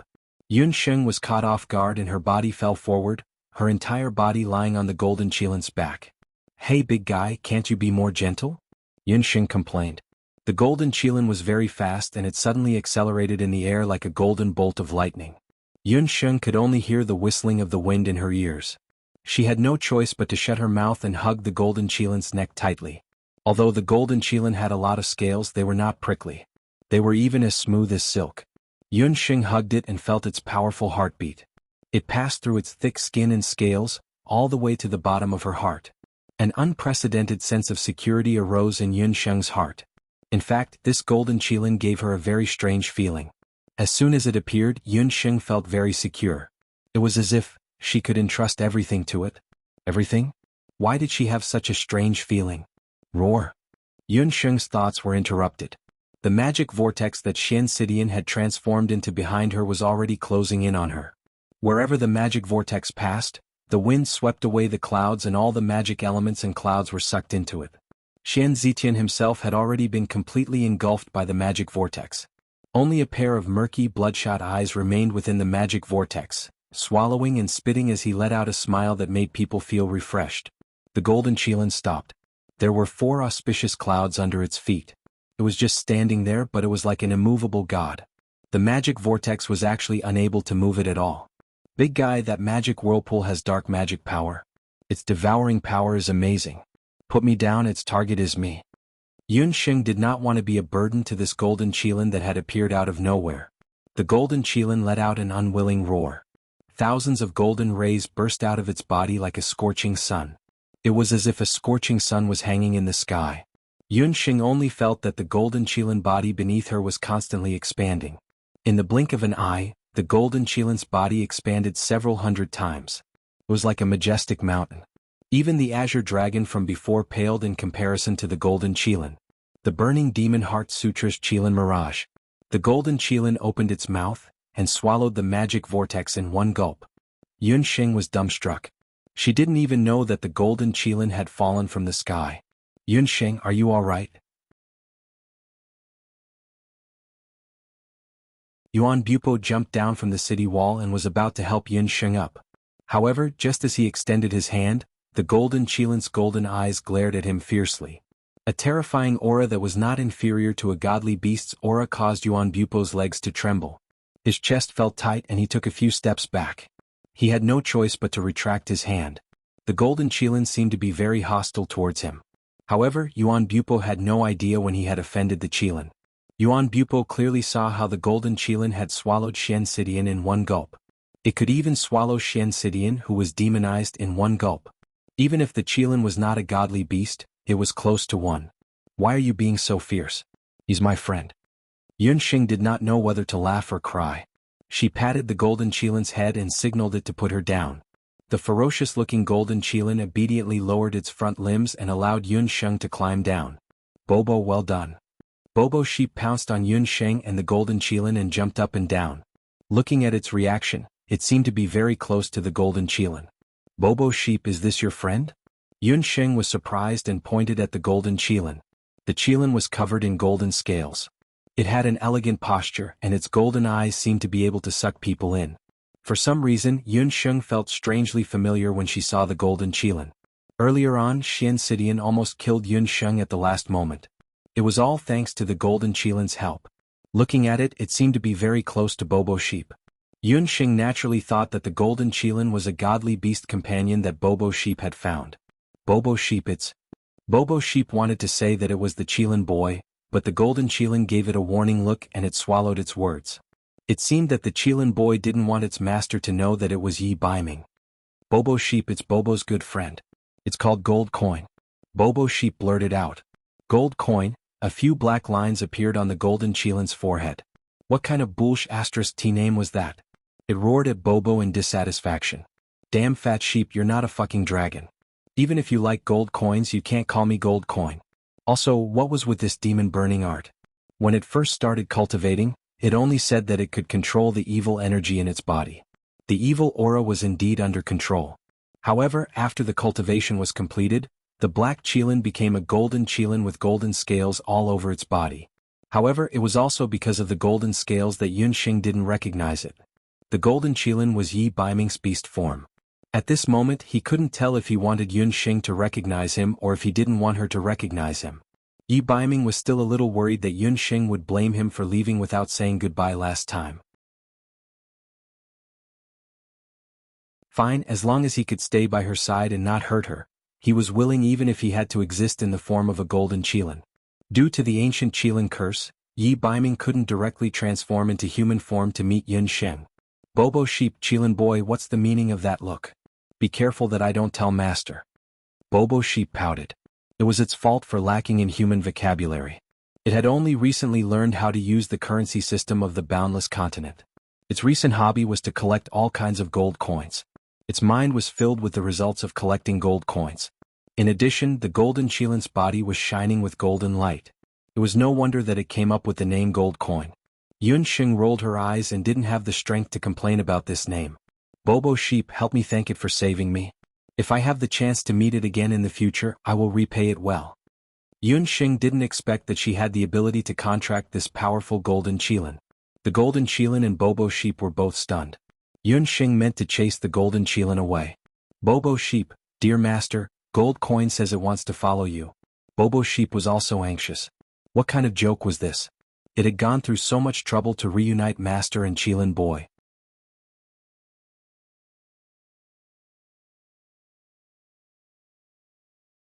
Chapter 973. Follow her? This time it was Yunxing's turn to be stunned. She suspiciously glanced at the golden qilin. This golden qilin was covered in golden scales and had a noble aura. At first glance, one could tell that it was not an ordinary creature. It also looked very arrogant. As a summoner, Yunxing actually couldn't tell what level of magical beast it was. However, since it was Baby Sheep's partner, it must also be a mythological beast. It wants to form a contract with me? Yunxing couldn't believe it. Why would this mythological beast-level golden qilin want to follow a summoner of her level? Could it be that it knew that she had the exquisite beast pagoda, or it found out that she had hidden? Yunxing thought about it and felt that Baby Sheep must have made a mistake. Contract? A trace of embarrassment flashed through the golden qilin's eyes. This stupid woman, she actually regarded it as a magical beast and wanted to form a contract with it. No, the two of them already had an agreement, but it was a marriage agreement and not a magical beast contract. The two of them still needed to form a contract. Baby Sheep, dear master, it said that it doesn't want to form a contract with you. It said that the exquisite beast pagoda on your body is good for its cultivation, so it wants to follow you. Baby Sheep smelled the aura of the qilin boy that was about to explode. Sure enough, it came to take advantage of the exquisite beast pagoda. Yunxing snorted and looked at the golden qilin with a picky gaze. This golden qilin was not easy to manage. There was no doubt that it was very smart and its strength was also very tyrannical. Yunxing knew that with her current strength she couldn't control it. However, having such a powerful magical beast, even if it was not her own contracted beast, there were still many benefits. After weighing the pros and cons, Yunxing decided to take in this qilin. You can follow me, I am the master, you are the servant. I have to make 3 rules first. You are not allowed to be fierce to my friends, not allowed to disobey me, and not allowed to betray me. If you can abide by them from now on, you are mine. Yunxing raised 3 fingers and counted the rules one by one. 3 rules? Was this woman trying to rebel? The golden qilin was somewhat dissatisfied, but when it heard the words, "From now on you're mine," its dissatisfaction disappeared. Except for the first condition which it would never abide by, it would reluctantly agree to the other 2 conditions. Like a king, the golden qilin walked to Yunxing's side in a high-profile manner and gracefully placed its right forelimb on Yunxing's hand. In other words, the agreement was reached. Bobo, that's great. Master, that old geezer Shensidian was also swallowed by Dollar. His Emperor Jade is here. The Bobo Sheep flapped its wings and brought over the green flute. The magic power on the flute dissipated and turned into a piece of blue dragon Emperor Jade. The totem blue dragon, vermilion bird, and white tiger also came to greet their new master. Yunxing, this time it's all thanks to you. Otherwise, who knows what kind of disaster would have befallen Grand Emperor City. Because of the golden qilin, although Yuan Bupo wanted to say a few words to Yun Xing, he could only obediently stand a distance away from her. You're too polite. This happened because of me, so it's my duty. Uncle Yuan, regarding the Black Emperor Jade, I have a presumptuous request. Yun Xing hesitated. She had promised the Blue Dragon, White Tiger and Vermilion Bird to obtain the 4th Emperor Jade and let the 4 totem mythical beasts return to the God realm. Now she had 3 Emperor Jades in her hands. She only needed 1 more to open the Flame God's road. The last Black Emperor Jade was in the hands of the Yuan family.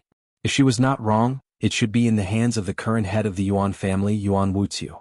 When Yun Xing opened her mouth, Yuan Wuxia knew that she wanted the Black Emperor Jade. Miss Yun, the Black Emperor Jade is related to the prosperity of the Yuan family. Although I am very grateful for your help in eradicating the Shen family, I'm afraid I can't give the Black Emperor Jade to you. Yuan Wuxia shook his head. The Emperor Jade was the most valuable treasure of the Grand Emperor City. It was also the past talisman for the Yuan family to enter the Emperor's tomb. Now that the Shen family had declined, the Yuan family would definitely regain control of the Grand Emperor City. Yuan Wuxia could not ask Yun Sheng to return the 3 Emperor Jades.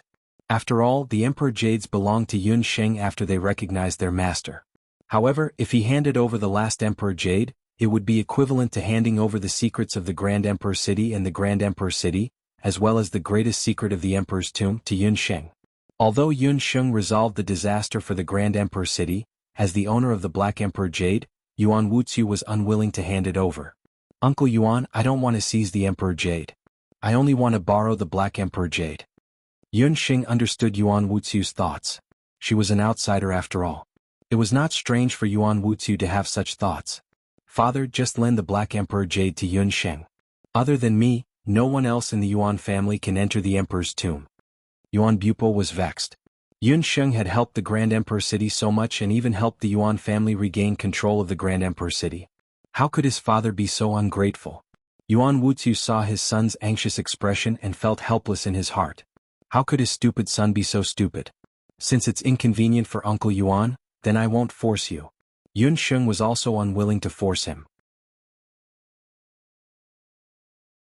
With her current strength, she was afraid that she did not have the ability to step on the path to God. Earlier, when she glimpsed Emperor Jiao Yan's true appearance, she felt that her Di Hong Song and Jade Marrow technique had improved greatly. Right now, she needed to properly comprehend it. Perhaps, her cultivation could increase by another level. If Yuan Wuxia did not want to hand over the Emperor Jade in the future, she would think of a way to make him hand over the Emperor Jade willingly. Just as Yun Sheng was about to give up, Yuan Wuxia spoke again. Miss Yun, it's not that I am unwilling. It's just that the Yuan family's ancestors have instructed that the Black Emperor Jade can only be passed down to the Yuan family. If Miss Yun really wants the Emperor Jade, there is another way. That is to become a member of the Yuan family. After Yuan Wuxia finished speaking, he looked meaningfully at Yun Sheng and Yuan Bupo. As a father, which father would not care about his own children? Yuan Wuxia had long seen through it. Even if Yun Sheng was already married and became someone else's wife, his foolish son was still dead set on her. Previously, Yuan Wuxia did not understand what Yun Sheng had that made his son so infatuated with her. However, after experiencing the incident in Dihong City, Yuan Wuxia also realized that Yun Sheng was different from other women. Her appearance was outstanding and she was naturally intelligent. The rarest thing was that this woman did not panic in the face of danger. In the face of danger, she knew when to advance and retreat. She was a rare woman. As long as Yun Sheng was willing, the Yuan family would not mind that she was already married and would accept her as the Yuan family's daughter-in-law. Yuan Wuxia's words were so explicit that everyone present immediately understood. Yuan Bupo's face flushed red. Yun Sheng was also stunned. Uncle Yuan's words meant that he wanted her to marry. Roar. Beside him, the golden qilin was extremely furious and roared at Yuan Wuxia.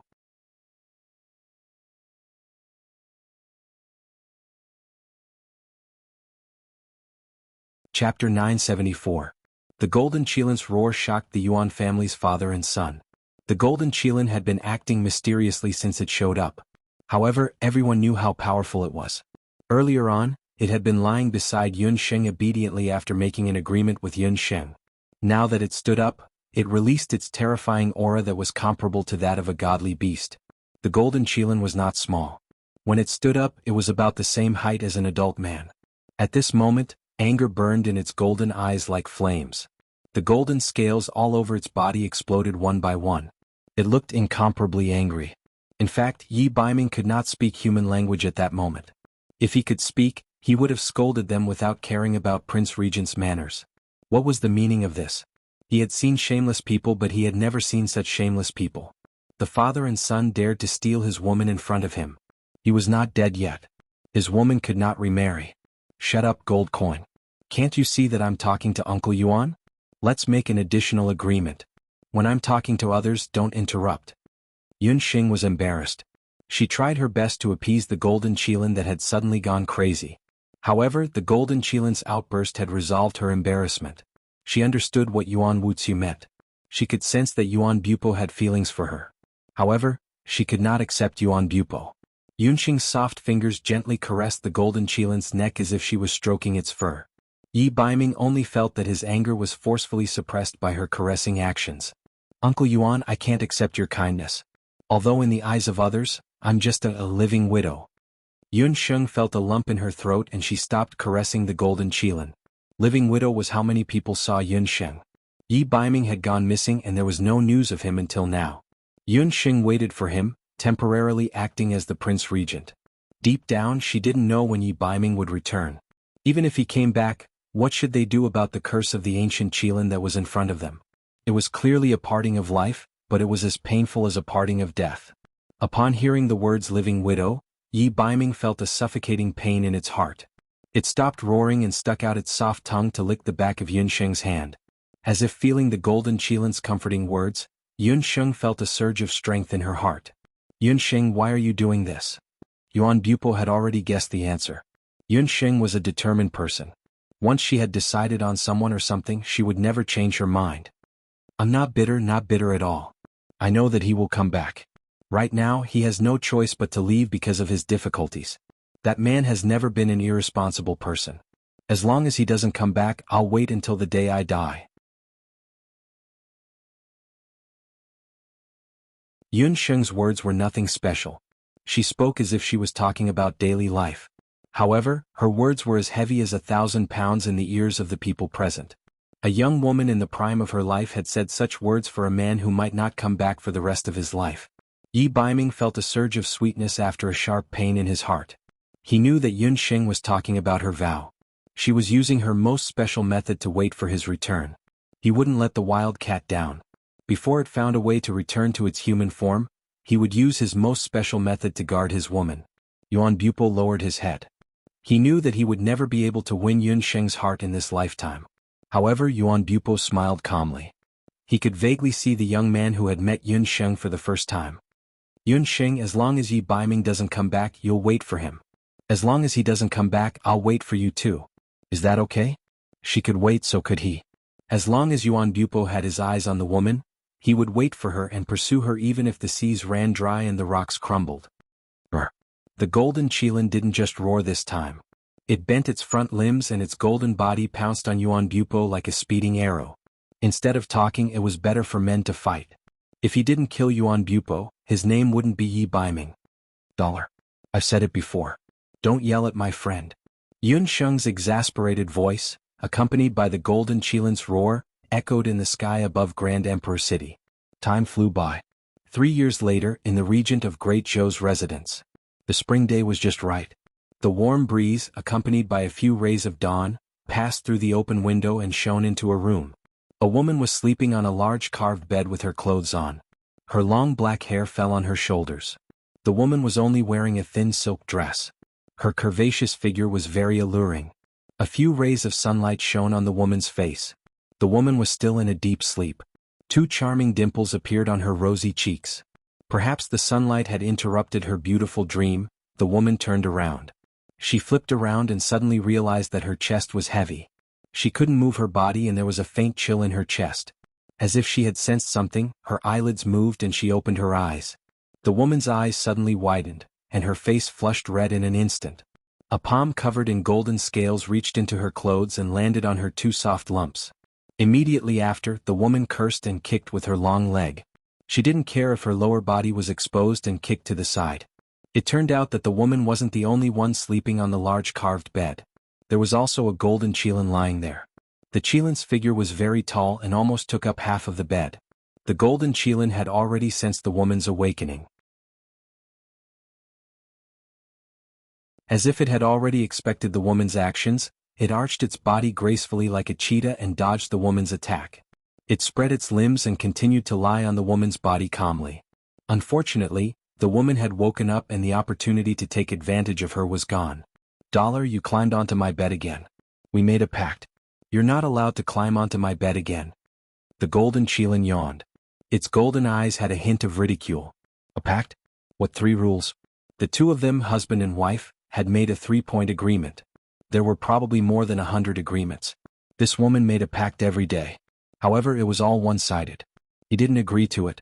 Ever since it was adopted by Yun Sheng 3 years ago and returned from Grand Emperor City to Jianghu State, it had been by Yun Sheng's side.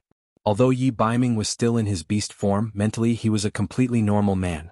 Earlier, he and Yun Sheng had to be separated on their wedding night. For him, this was already a serious form of physical abuse.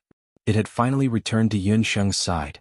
How could it miss the opportunity to sleep in the same bed with Yun Sheng? A certain gold qilin said, "Good performance, everyone is satisfied."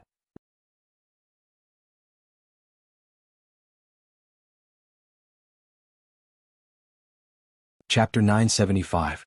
A 3-point agreement? There was no rule in the world that a man couldn't climb into his wife's bed. After noticing the obvious disdain in the golden qilin's eyes, the black-haired woman became even angrier. The black-haired woman, who was the current Prince Regent of Zhou State, Yun Sheng, had a face full of anger. 2 balls of anger were burning in her black eyes, making her look even brighter. She bared her fangs and brandished her claws, pouncing on the golden qilin, wanting to throw it out. However, the golden qilin's reaction was faster than hers, and its strength was also greater than hers. Even when she used magic, this guy could successfully dodge her every time. In the past 3 years, this happened every time. She couldn't beat it every time. That's right, Yun Sheng had adopted the golden qilin for 3 years. From the age of 15 to 18, Yun Sheng's 3 years passed in the blink of an eye. At first, Yun Sheng was somewhat repulsed by the existence of the golden qilin, because although this guy was a magical beast, it was never willing to stay in the exquisite beast tower. Other than that, this fellow's other hobbies, other than following her around all day long and roaring at the man beside Yun Sheng when he had nothing better to do, was to climb into bed. At first, Yun Sheng didn't have any reaction. Baby sheep used to often climb into her bed. Her bed was big enough, so she just treated it as having 2 more beast-shaped pillows. However, as the number of times it climbed into her bed increased, Yun Sheng found that Gold's behavior was becoming more and more abnormal. First of all, after it successfully climbed into Yun Sheng's bed, it began to ostracize baby sheep. Later on, it used some unknown method to make baby sheep give up the right to sleep in the same bed as Yun Sheng. The beast monopolized the right to climb into the bed. What was even more outrageous was that one day, Yun Sheng suddenly discovered that Gold was actually a male qilin. Previously, Yun Sheng thought that Gold was elegant and clean, so it was at least a female qilin. After discovering Gold's gender, Yun Sheng refused to let it climb into her bed. No matter what, she was still a married woman. How could she sleep with a male beast? However, no matter what Yun Sheng did, such as setting up barriers outside the room, or moving to another room to sleep, Dollar could always find her without anyone noticing. In the end, every morning when Yun Sheng woke up, she would find Dollar lying next to her, unmoved by the wind and rain. In recent months, this guy's actions had become more and more unruly. Right now, it had developed to the point of attacking her chest. Yun Sheng decided that she was going to teach Dollar a lesson today. She was going to teach him the rules. However, just as Yun Sheng was about to speak, Dollar pounced on her and pushed her onto the bed. No matter how she kicked and scolded him, this guy did not seem to be hurt at all. Prince Regent, are you awake? It's time for the morning assembly. A maid's greeting came from outside. After hearing the maid's voice, Dollar unwillingly let go of her. Come in. Yun Sheng's face darkened. Several maids entered in a single file. 2 of them were holding tea in a basin in their hands. Seeing Yun Sheng and Dollar's faces, the maids looked as if they understood what was going on. They were not noisy and spontaneously stood on the left and right sides. 3 years ago, when Yun Ba returned to Taiyuan Mountain, he specially asked these maids to take care of Yun Sheng from Empress Dowager Wenren. These maids all knew that Yun Sheng was pretending to be the regent of Great Zhou, but they never told others. The Prince Regent was different from other nobles. She was very easygoing and did not beat or scold the servants, so the servants were not afraid in front of her. They also knew that their Prince Regent was a summoner, and she had many magical beasts under her command. But among these magical beasts, besides the arrogant baby sheep, the one with the strongest presence was the golden qilin named Dollar in front of them. Almost every morning, there would be roars and sounds of fighting in the room of the Prince Regent. The maids did not need to look to know that Dollar must have climbed into the bed of the Prince Regent again. It seemed that only Dollar could make the Prince Regent change her calm appearance in front of others and become like a normal woman. It was the same today. Seeing the maids unable to hold back their laughter, Yun Sheng felt very embarrassed. It was all because of that damn Dollar. Yun Sheng glared at the golden qilin and felt that she had made a very wrong decision. Why did she agree to let the golden qilin stay by her side? This guy was here to make her angry. The golden qilin Yi Baiming did not care about Yun Sheng's angry glare at all. In fact, Yi Baiming liked Yun Sheng when she was angry. Although 3 years had passed and Yun Sheng was more mature than before, when she was angry her cheeks were puffed up, and she looked like an angry wild cat. Not afraid of the roars behind it, it jumped down from the bed and went to one of the maids. First, it reached into the cup and drank a few mouthfuls of water to rinse its mouth, then put its paws in one of the wash basins and washed them. Although every day she saw Dollar wash up like a human, Yun Sheng was still not used to it. After bringing Dollar back to Zhou State, Yun Sheng found that Dollar was different from ordinary magical beasts. She did not know if it was because of its bloodline, or if Dollar had other masters before. Dollar was very similar to humans. For example, after it got up every day, it would rinse its mouth and wash its hands meticulously. And its movements were elegant and noble, just like a prince from the royal family. Even when it ate, it would let people cut the meat it ate and swallow it piece by piece. After swallowing, it did not forget to wipe its paws. Not only that, it also took a bath every day. It was not at the same level as the magical beasts in Yun Sheng's exquisite beast tower. Yun Sheng seriously suspected that Dollar was like a human and had intelligence. Its words and actions were not like a magical beast at all. The longer Yun Sheng stayed with Dollar, the more she suspected the origin of Dollar. Dollar was a qilin. Sometimes Yun Sheng could not help but associate Dollar with the night fox and the black qilin tribe. However, she could not detect a trace of the black qilin tribe on Dollar. She also could not feel any hostility. At least, Dollar did not have any bad thoughts about her. It was a qilin, but it was obviously not the same race as the black qilin tribe. She could not feel any hostility from it. Vaguely there was a holy power in it. Yun Sheng also asked Baby Sheep several times. But every time she asked about Dollar's origin, Baby Sheep would play dumb and act cute. After washing up, Yun Sheng and Dollar finished their breakfast and went to the imperial palace of Zhou State together.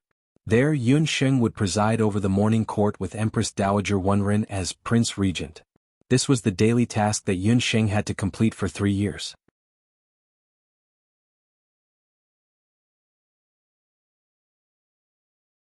Chapter 976. The carriage rumbled. When the first ray of sunlight passed through the city gates of Jade Capital, Yun Sheng had already entered the palace. She had already changed out of her mourning robes. She had carefully concealed herself for the past 3 years, and no one had ever suspected her gender. Yun Sheng was already taller than the average woman. She was neither fat nor skinny, and she used a special vest to hide the fullness of her chest. Her long, flowing hair was fixed with a black onyx hairpin. She was dressed in a dark green court robe with golden cloud patterns.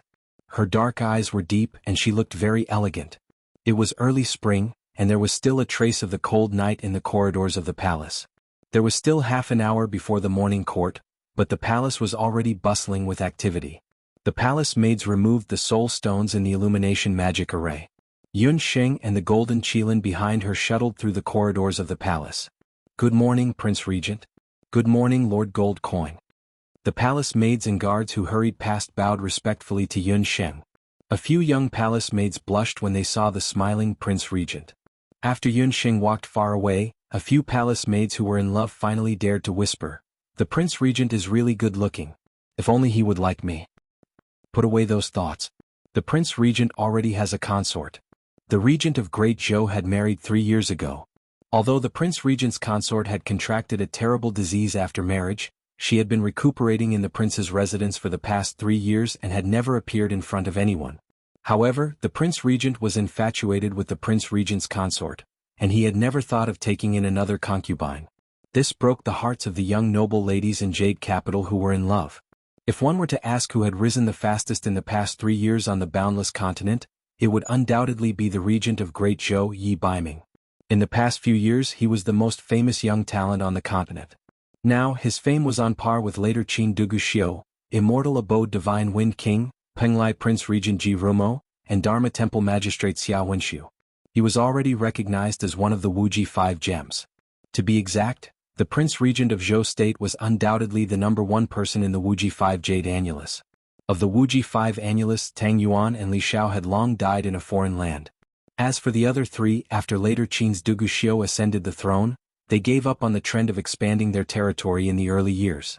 In the past few years, they were diligent in government affairs of the later Qin, and the state was stable. The Dharma Temple's young magistrate Xia Wenxiu was said to have suffered heavy injuries during a mission to search for a divine weapon. He recuperated in the Dharma Temple for many years and still didn't go out. The Immortal Abode Divine Wind King belonged to the elves. Elves originally didn't move around the continent, so there was very little news about him. As for Penglai's Prince Regent, this person was originally in the limelight. However, after experiencing a huge fire 10 years ago, his face was ruined and he didn't show his face in front of others. Among the Wuji 5 Jade Annulus, only the Regent of Great Zhou, who replaced Tang Yuan and Li Xiao, moved around the continent the most. 3 years ago, Zhou State's Emperor Yiqing Tian suddenly died in one night, and a rebellion broke out in Zhou State. The other countries on the continent looked on coldly from the sidelines. Just when everyone thought that Zhou State would decline, the situation suddenly changed. First, Zhou State's old general Yun Ba came out of seclusion and quelled the rebellion of the Marquis of Jiyuan. Then Zhou State's martial emperor Yi Baiming, who was rumored to have disappeared, came out again. He reorganized Zhou State's imperial court with lightning speed. The originally pedantic elder Qin and the others either returned to their hometowns or were given jobs without any real power. Zhou State recruited a large number of new civil and military officials from the common people, and the situation of the imperial court was completely changed. Zhou State's army was also reorganized. Long Feng came out and selected a group of soldiers to train into the continent's first army of demon warriors. Prince Regent Yi Baiming then appointed the Summoner Zone to form an army of demon beasts. Apart from that, Prince Regent also reorganized Zhou State's Royal Magic Academy and invited many teachers and elders from the continent's magic elite camp to teach magic. Zhou State also signed an alliance agreement with Immortal Abode and Penglai. The 3 countries established trade cities, opened markets and interacted with each other's needs. Later Qin and Penglai eyed Zhou State covetously, but they didn't dare to act rashly. In a short 3 years, Zhou State went from being a martial arts country to a country that valued magic, martial arts and the summoning of demon beasts. In these 3 years there were some bandits and rebel forces that caused trouble, but they were all killed by Prince Regent at lightning speed. It was rumored that this Prince Regent was ruthless and showed no mercy to those who disobeyed him. It was also rumored that this Prince Regent empathized with the common people, and every year he would conduct free medical treatment in various parts of Zhou State. But since the Prince Regent took charge of the state affairs, Zhou State was peaceful, the border was stable and the people were prosperous. In the past 3 years, the people in the palace had become accustomed to the Prince Regent and the golden Qilin beside him. No one doubted that the Prince Regent in front of them was a woman. Empress Dowager Wenren, who was initially wary of Yun Sheng, had completely let down her guard. She and Yun Sheng had become close friends who could talk about anything. In order to conceal Yun Sheng's identity, Empress Dowager Wenren had put in a lot of effort. 3 years ago, she replaced all the palace maids and eunuchs who knew about the upheaval in the palace that day. She also replaced all the old palace maids who had seen Yi Baiming before. Now, in the hearts of all the people of Zhou State, Yun Sheng was Prince Regent. In today's morning court, Empress Dowager Wenren and the Prince Regent listened to the advice of the civil and military officials. After the court, Empress Dowager Wenren rubbed her temples tiredly. "Your Highness, you forgot to take the calming elixir I gave you again. The elixir needs to be taken every day to be effective." Yun Sheng looked at Empress Dowager Wenren, who looked a little haggard. In the past 3 years, the growth of Empress Dowager Wenren and the little emperor made Yunsheng look at them with new eyes. This seemingly delicate woman didn't collapse after her son was taken away by her. She put away her sadness and took charge of the state affairs. In the past 3 years, all the officials in the court were convinced by her. To some extent, Empress Dowager Wenren was not an ordinary woman. Empress Dowager Wenren more or less knew about Yi Baiming's background. She also vaguely guessed that the death of the emperor of Zhou state was unusual. However, Empress Dowager Wenren chose to remain silent. She even dared to appoint Yunsheng, who she had only met a few times, as the prince regent. Judging from these points alone, Yunsheng and Empress Dowager Wenren were both extraordinary women. They appreciated each other's talents. Hearing Yunsheng's typical doctor's tone, Empress Dowager Wenren chuckled. She had been with Yunsheng for a long time, and she almost forgot that Yunsheng was also a skilled doctor in addition to being Prince Regent. Prince Regent, please forgive me. It's not that I don't remember to take the elixir, but the elixirs you prescribed are all calming and nourishing the brain. I feel sleepy as soon as I take them. When I feel sleepy, the memorials in the imperial study will pile up like a mountain. Empress Dowager Wenren said helplessly.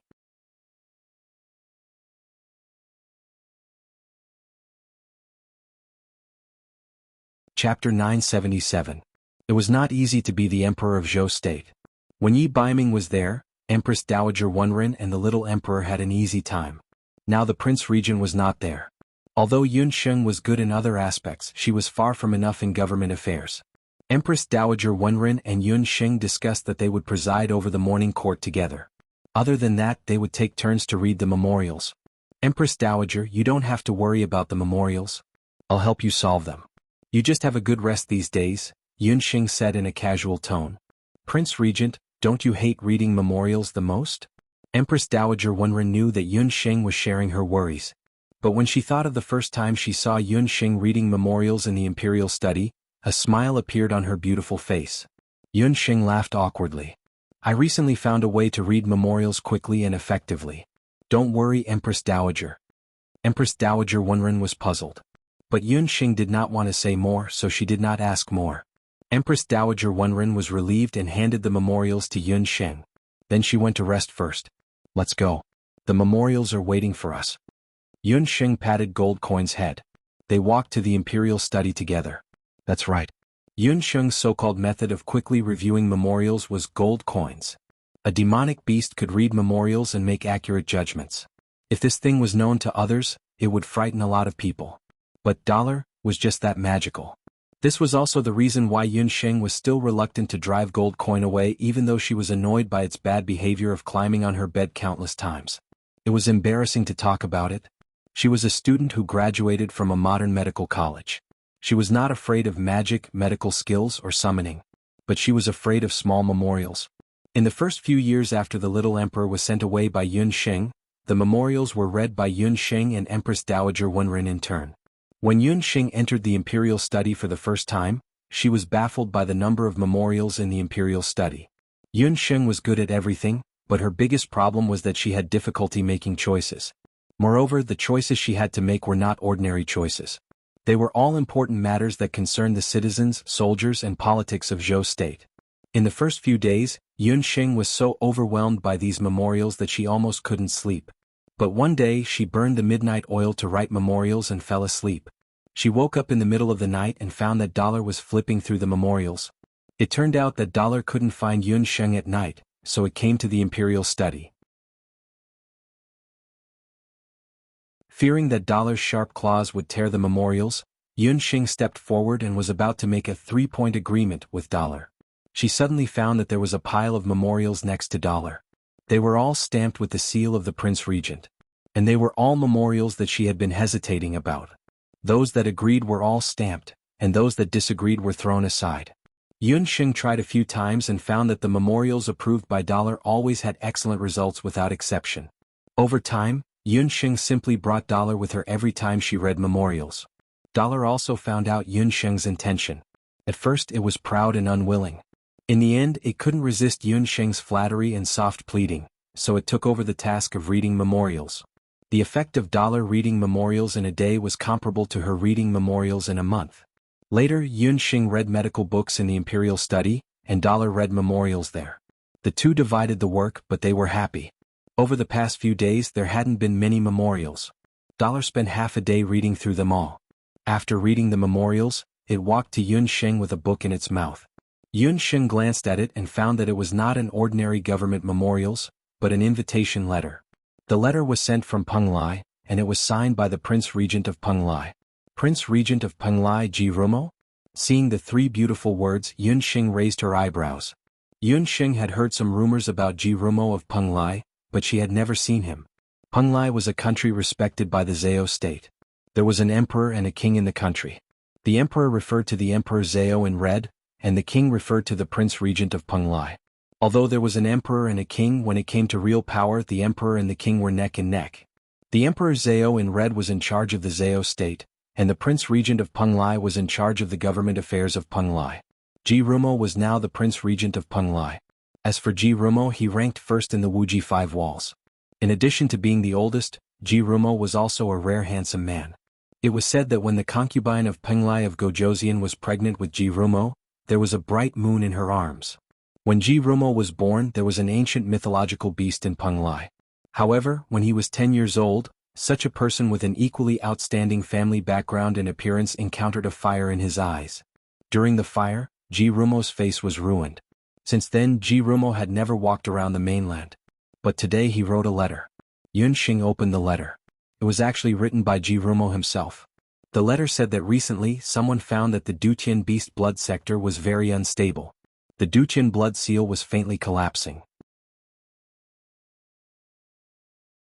Penglai wanted to invite the other 4 countries and several major forces of the mainland to Penglai to discuss how to repair the Dutian blood seal. 3 years. It had been 3 years. After reading the contents of the letter, a look of understanding appeared on Yun Sheng's face. 3 years ago, the Dutian blood seal was severely damaged and on the verge of collapse because of Yi Baiming's beastification. At that time, the head of the temple, Si Ming, and several elders of the mainland elite camp thought of a way to temporarily stabilize the Dutian blood seal. However, at that time the head of the temple, Si Ming, had said that the Dutian blood seal could only be stabilized for 3 years. After 3 years, if they could not find a way to stabilize it, the Dutian blood seal was likely to collapse. In these 3 years, the major countries of the mainland would take turns to send people to observe the Dutian blood seal every month. Once there was any abnormal movement in the blood seal, they would immediately notify the other countries and forces. Last month, it was Penglai's turn to watch over the Dutian blood seal. According to the summoners in Penglai, in these few days, the Dutian blood seal was surging with a large amount of new beast blood clouds. Once the Dutian blood seal collapsed, the boundless continent would lose its natural barrier. The Bakra orcs who had been coveting the boundless continent for many years would definitely swarm over. In the past 3 years, the 8 wastelands and the descendants of the 8 wastelands seemed to be very quiet. On the mainland, there were no new traces of the descendants of the 8 wastelands. He Linlin, Hu Linglong, and He Yao, who had appeared in the boundless continent, did not appear again. However, in Yun Sheng's mind, the terrifying power of He Yao was still vivid in her mind. Not only He Yao but also her mother, Hu Jiuxing, and the curse of the ancient Qilin. Where was Yi Baiming now? All these questions were like a huge rock pressing on her heart, making her heart feel heavy.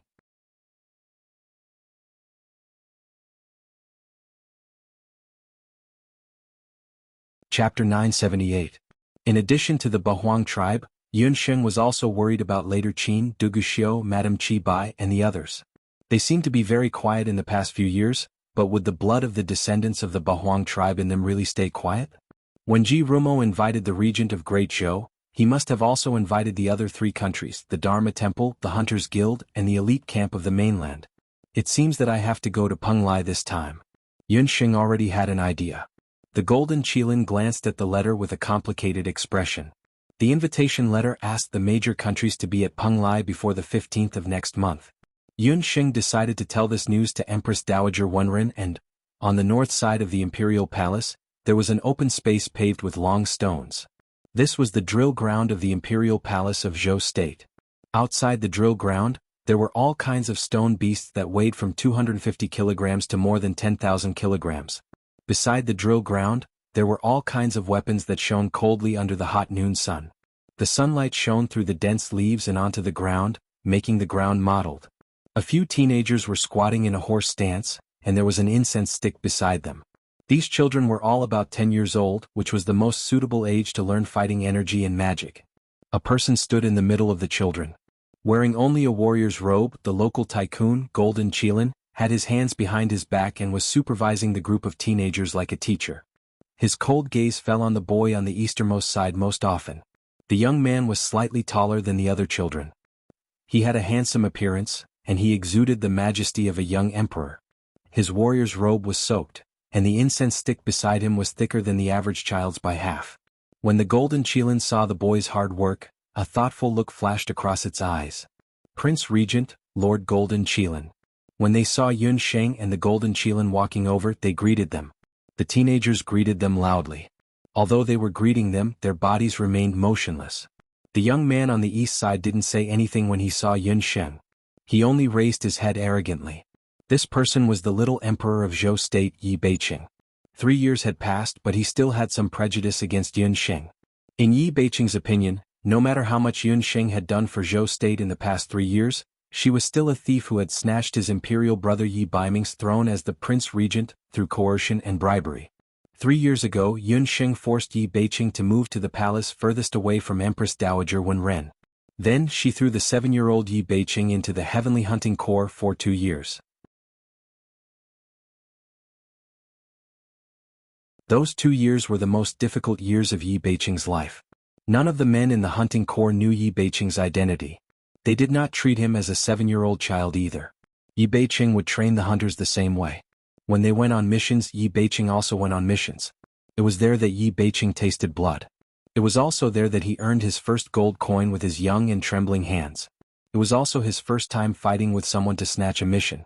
It was also his first time drinking the blood of a demonic beast to survive. 2 years later, when the 9-year-old Yi Beiqing returned from the hunting corps, he had completely shed the image of a young prince who lived in a greenhouse. He was now at least 2 heads taller than before, like a little tiger. He was no longer picky about his food and did not even frown when faced with all kinds of training. He originally thought that his transformation was enough to make Yun Sheng look at him in a different light. However, Yi Beiqing was wrong. When Yun Sheng saw Yi Beiqing, she did not praise him at all. Instead, she found a new mentor for him. That was Yun Sheng's personal bodyguard, Tycoon Jin. When Yi Beiqing first saw Tycoon Jin, he was a little disdainful. How could this monster, who did not have any sorcery or dou qi, teach him combat skills or sorcery? Yun Sheng did not explain much. She only let Tycoon Jin and Yi Beiqing compete. That competition ended with Yi Beiqing breaking 3 ribs.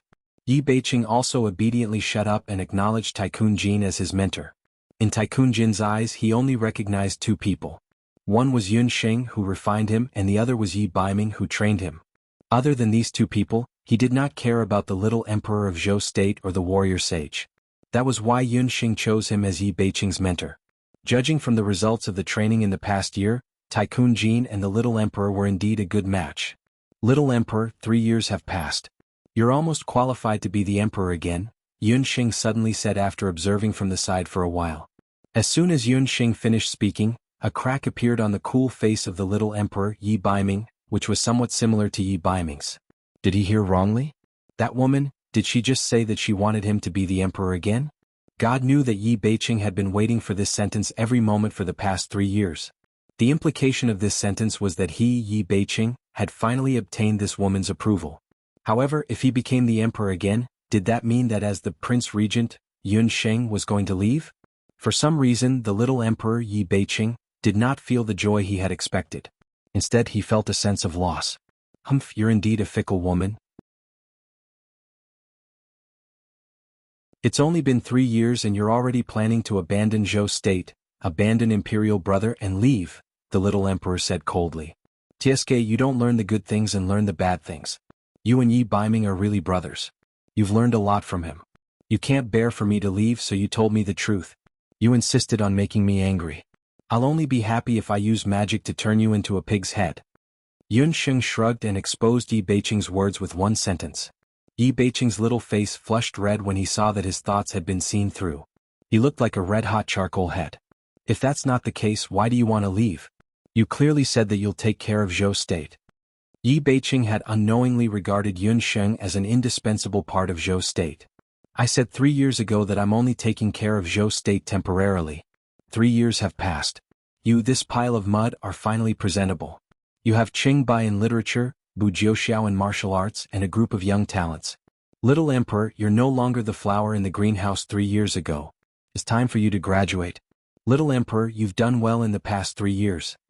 For the first time, Yun Sheng looked at Yi Beiqing with a gaze of approval. Yi Beiqing was stunned. Yun Sheng was actually praising him. This vicious woman who had been mocking and tormenting him was actually praising him. I'm going to Penglai. It's still unknown whether I can come back.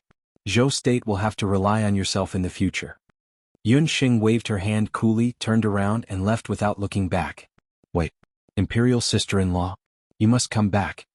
The little Emperor Yi Beiqing immediately understood what was going on when he heard that Yun Sheng was going to Penglai. Come back. Yun Sheng raised her lips and did not answer. Even she herself did not know if she could come back so smoothly this time. Thank you for your tickets and tips.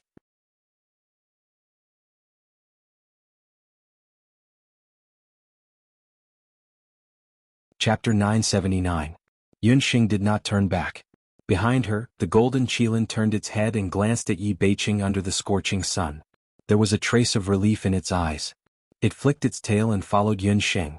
When Empress Dowager Wenren learned that Yun Sheng was going to Penglai alone, she was still a little worried. Empress Dowager, you don't have to worry. The little emperor can now take charge of things on his own. I have also left Teheo Jin to protect him. As for other matters, you can instruct senior brother Cheng and senior brother Bu. If there are any difficulties, you can also contact my second uncle. Only Yun Sheng knew that she had to go on this trip to Penglai. A few years ago, when Yun Sheng learned that her mother Hu Jiuxing's memory loss was related to Penglai, she secretly swore in her heart that one day, she would personally go to Penglai and find a way to make her mother lose her memory. Back then she did not go to Penglai personally because she was not strong enough. However, in the past few years she had been recuperating. Especially after peeking at Emperor Jiao Yan's divine appearance, she had made great progress in her personal understanding. Even her magic and summoning techniques had improved greatly. In addition, she was accompanied by the Golden Qilin and a group of demonic beasts. She used the identity of Prince Regent as a cover to go to Penglai. When Empress Dowager Wenren saw that persuading Yun Sheng was ineffective, she could only let her go. One day after Yun Sheng left Yujing, a letter was sent to the Prince Regent's residence. However, because Yun Sheng was not around, the letter was passed to Yun Songlong's hands. There was no signature on the letter. Yun Songlong was very happy and his eyebrows twitched. She must go to Penglai. Yuan Xiaohua, who was at the side, saw this and was very puzzled. Songlong, who wrote the letter? Xing has already set off for Penglai yesterday afternoon. It's a letter from my eldest brother. He wrote in the letter that Yun Sheng must arrive at Penglai before the 15th of this month. Although there was no signature, Yun Songhai still recognized this letter. It was written by his eldest brother Yun Songhai. There has been no news about Yun Songhai in the past few years. Unexpectedly, he has been lurking in Penglai. This time he did not hesitate to expose his whereabouts and wrote a letter to Lin Luoran. He also insisted that Yun Sheng go to Penglai. Something must have happened. Could it be that Big Brother had discovered something in Penglai? Yun Songlong was a little anxious. Yun Sheng had already left. He had to think of a way to send the news to Yun Sheng. In the Penglai Zhao state, in a dark water dungeon, a woman was soaked in the water dungeon. Her eyes were closed, her skin was pale, and there was no color on her face. But her face was unbelievably beautiful. She still refuses to say anything? The Emperor Zhao in red walked into the water dungeon. Behind him, several main summoners followed. The 9th main summoner was among them. Reporting to the Pope, this woman's mouth is very tight. No matter what, she refuses to say the way to go to the Ba Huang continent, the summoner in charge of the interrogation said. The Emperor Zhao in red walked forward and pinched the woman's chin. Yun Sheng, you still refuse to say anything? Since that's the case, the 15th of this month will be your sacrifice. As he spoke, the Emperor Zhao in red glanced at Hu Jiuxing from the corner of his eyes. But there was no change in her expression. The Emperor Zhao in red's expression eased a little. He asked a few more questions, but the woman still did not say a word. She was like a mute. The Emperor Zhao in red saw that he could not get anything out of her, so he left with the others. After everyone left, Hu Jiuxing looked down at the girl who had long lost her color. She said coldly, "Why don't you explain?" This sentence Hu Jiuxing wanted to ask 3 years ago. Everyone, including the Emperor Zhao in red, thought that the person they had captured was Yun Sheng of the Zhou state, Yun Sheng who was half celestial fox. But Hu Jiuxing knew that she was not Yun Sheng. She was just a celestial fox people who looked like Yun Sheng. This woman was timid and did not know magic, but she was a tough nut to crack. In the past 3 years, the Emperor Zhao in Red had used different methods to get his subordinates to force the woman to tell them where the entrance to the Ba Huang continent was. The Emperor Zhao in Red was an ambitious man. He was different from the other forces in the Boundless Land who only wanted to expel the descendants of the Ba Huang continent. The Emperor Zhao in Red thought that in order to destroy the Bakra orcs, he had to uproot them once again. He even had the delusion of attacking the Ba Huang continent before the Ba Huang continent invaded again. But this woman who looked as delicate as porcelain endured the torture time and time again, refusing to say a word. Maybe it was because the woman's behavior of protecting Yun Sheng surprised Hu Jiuxing. Or maybe it was because Hu Jiuxing admired the woman's stubbornness. Hu Jiuxing did not dislike this woman. If it was not for the fact that the woman had to die, Hu Jiuxing might have saved her. One of us has to die. It's better for me to die than for her to die. Hu Sheng coughed a few times. She could feel a dull pain in her heart. That's right. No one would care whether she, Hu Sheng, died or not. Father would not care. He would not care if he abandoned her. But if Yun Sheng died, many people would be sad. Her friends, her lover, and her parents. Yun Sheng had everything that Hu Sheng could not have. She was like the sun. She was smart, knew powerful magic, and had miraculous medical skills that could bring the dead back to life. Compared to Yun Sheng, she was like a small black dot in the sun. Her existence was like a foil to Yun Sheng's beauty. But even so, she still liked Yun Sheng. She could replace Yun Sheng and be killed. That was also a kind of happiness. What else do you want? Hu Jiuxing asked. I want to go back to my hometown. But I don't think I can go back. So, can you, after I die, send my ashes to Zhou State and give them to a man named Abandoned? Hu Xing said with a smile. Her smile was sad and beautiful. Even if Abandoned did not like her, she still liked him very much. Abandoned was the first man who was so nice to her. Hu Jiuxing promised Hu Sheng. She did not know how she felt when she left the water prison. When she walked out of the cell, a cold voice entered Hu Jiuxing's ears. Why didn't you save her? She didn't deserve to die. Yun Songhai, who was dressed as a summoner of Zhou State, stood not far away. You didn't save her. I'm not the only selfish one. Hu Jiuxing only cared about one thing. As long as Yun Xing didn't die, she didn't care who died. Hu Jiuxing didn't say anything and left indifferently. Yun Songhai sighed and looked at the water prison. Yes, Hu Jiuxing was right. He was also selfish. But he still couldn't help watching an innocent woman be killed instead of Yun Sheng.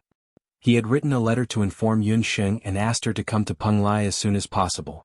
Presumably at this time she should be on her way to Penglai. If she could make it in time, maybe the woman in the water prison could be saved.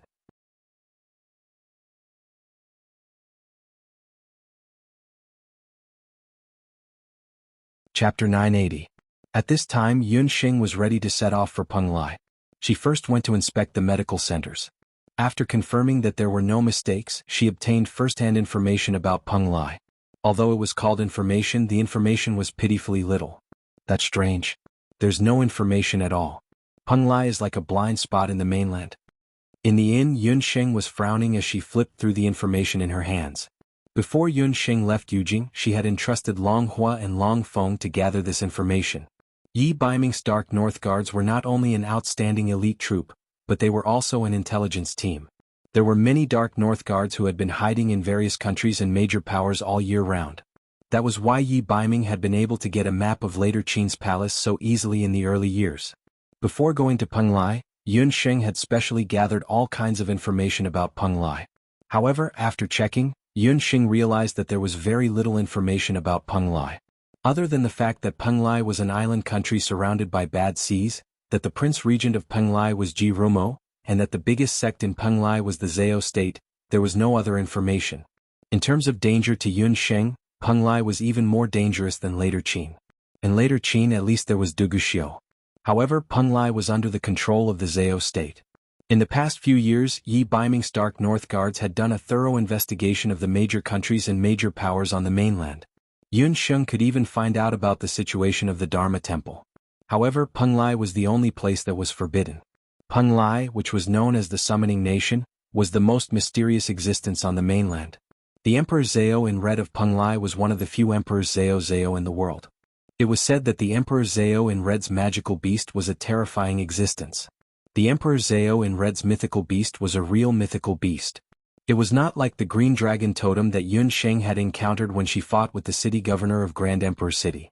Although the four divine beasts were also divine beasts, they had been banished to the mortal world and existed in the boundless land as divine beasts. Totem divine beasts in terms of strength were much weaker than real divine beasts.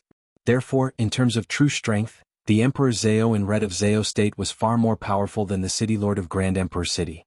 Moreover, Yun Sheng did not forget that Peng Lai had a prince regent, Ji Rumo, who was on par with the Emperor Zhao in Red. Although Ji Rumo kept a low profile, he was able to keep pace with the tyrannical the Emperor Zhao in Red and Peng Lai when he was young. This person was definitely not simple. In addition, Long Huo's information also mentioned that if Yun Sheng wanted to go to Peng Lai, she had to take a ship.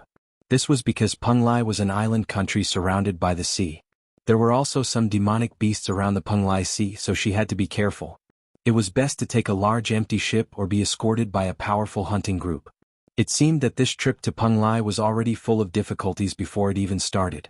Yun Sheng put down the information in her hand with a serious expression. The golden Qilin beside her also noticed it. In fact, when he saw the invitation letter, Yi Baiming wanted to stop Yun Sheng very much. He even thought of destroying the letter directly. However, Yi Baiming knew that he could stop her for a while but not forever.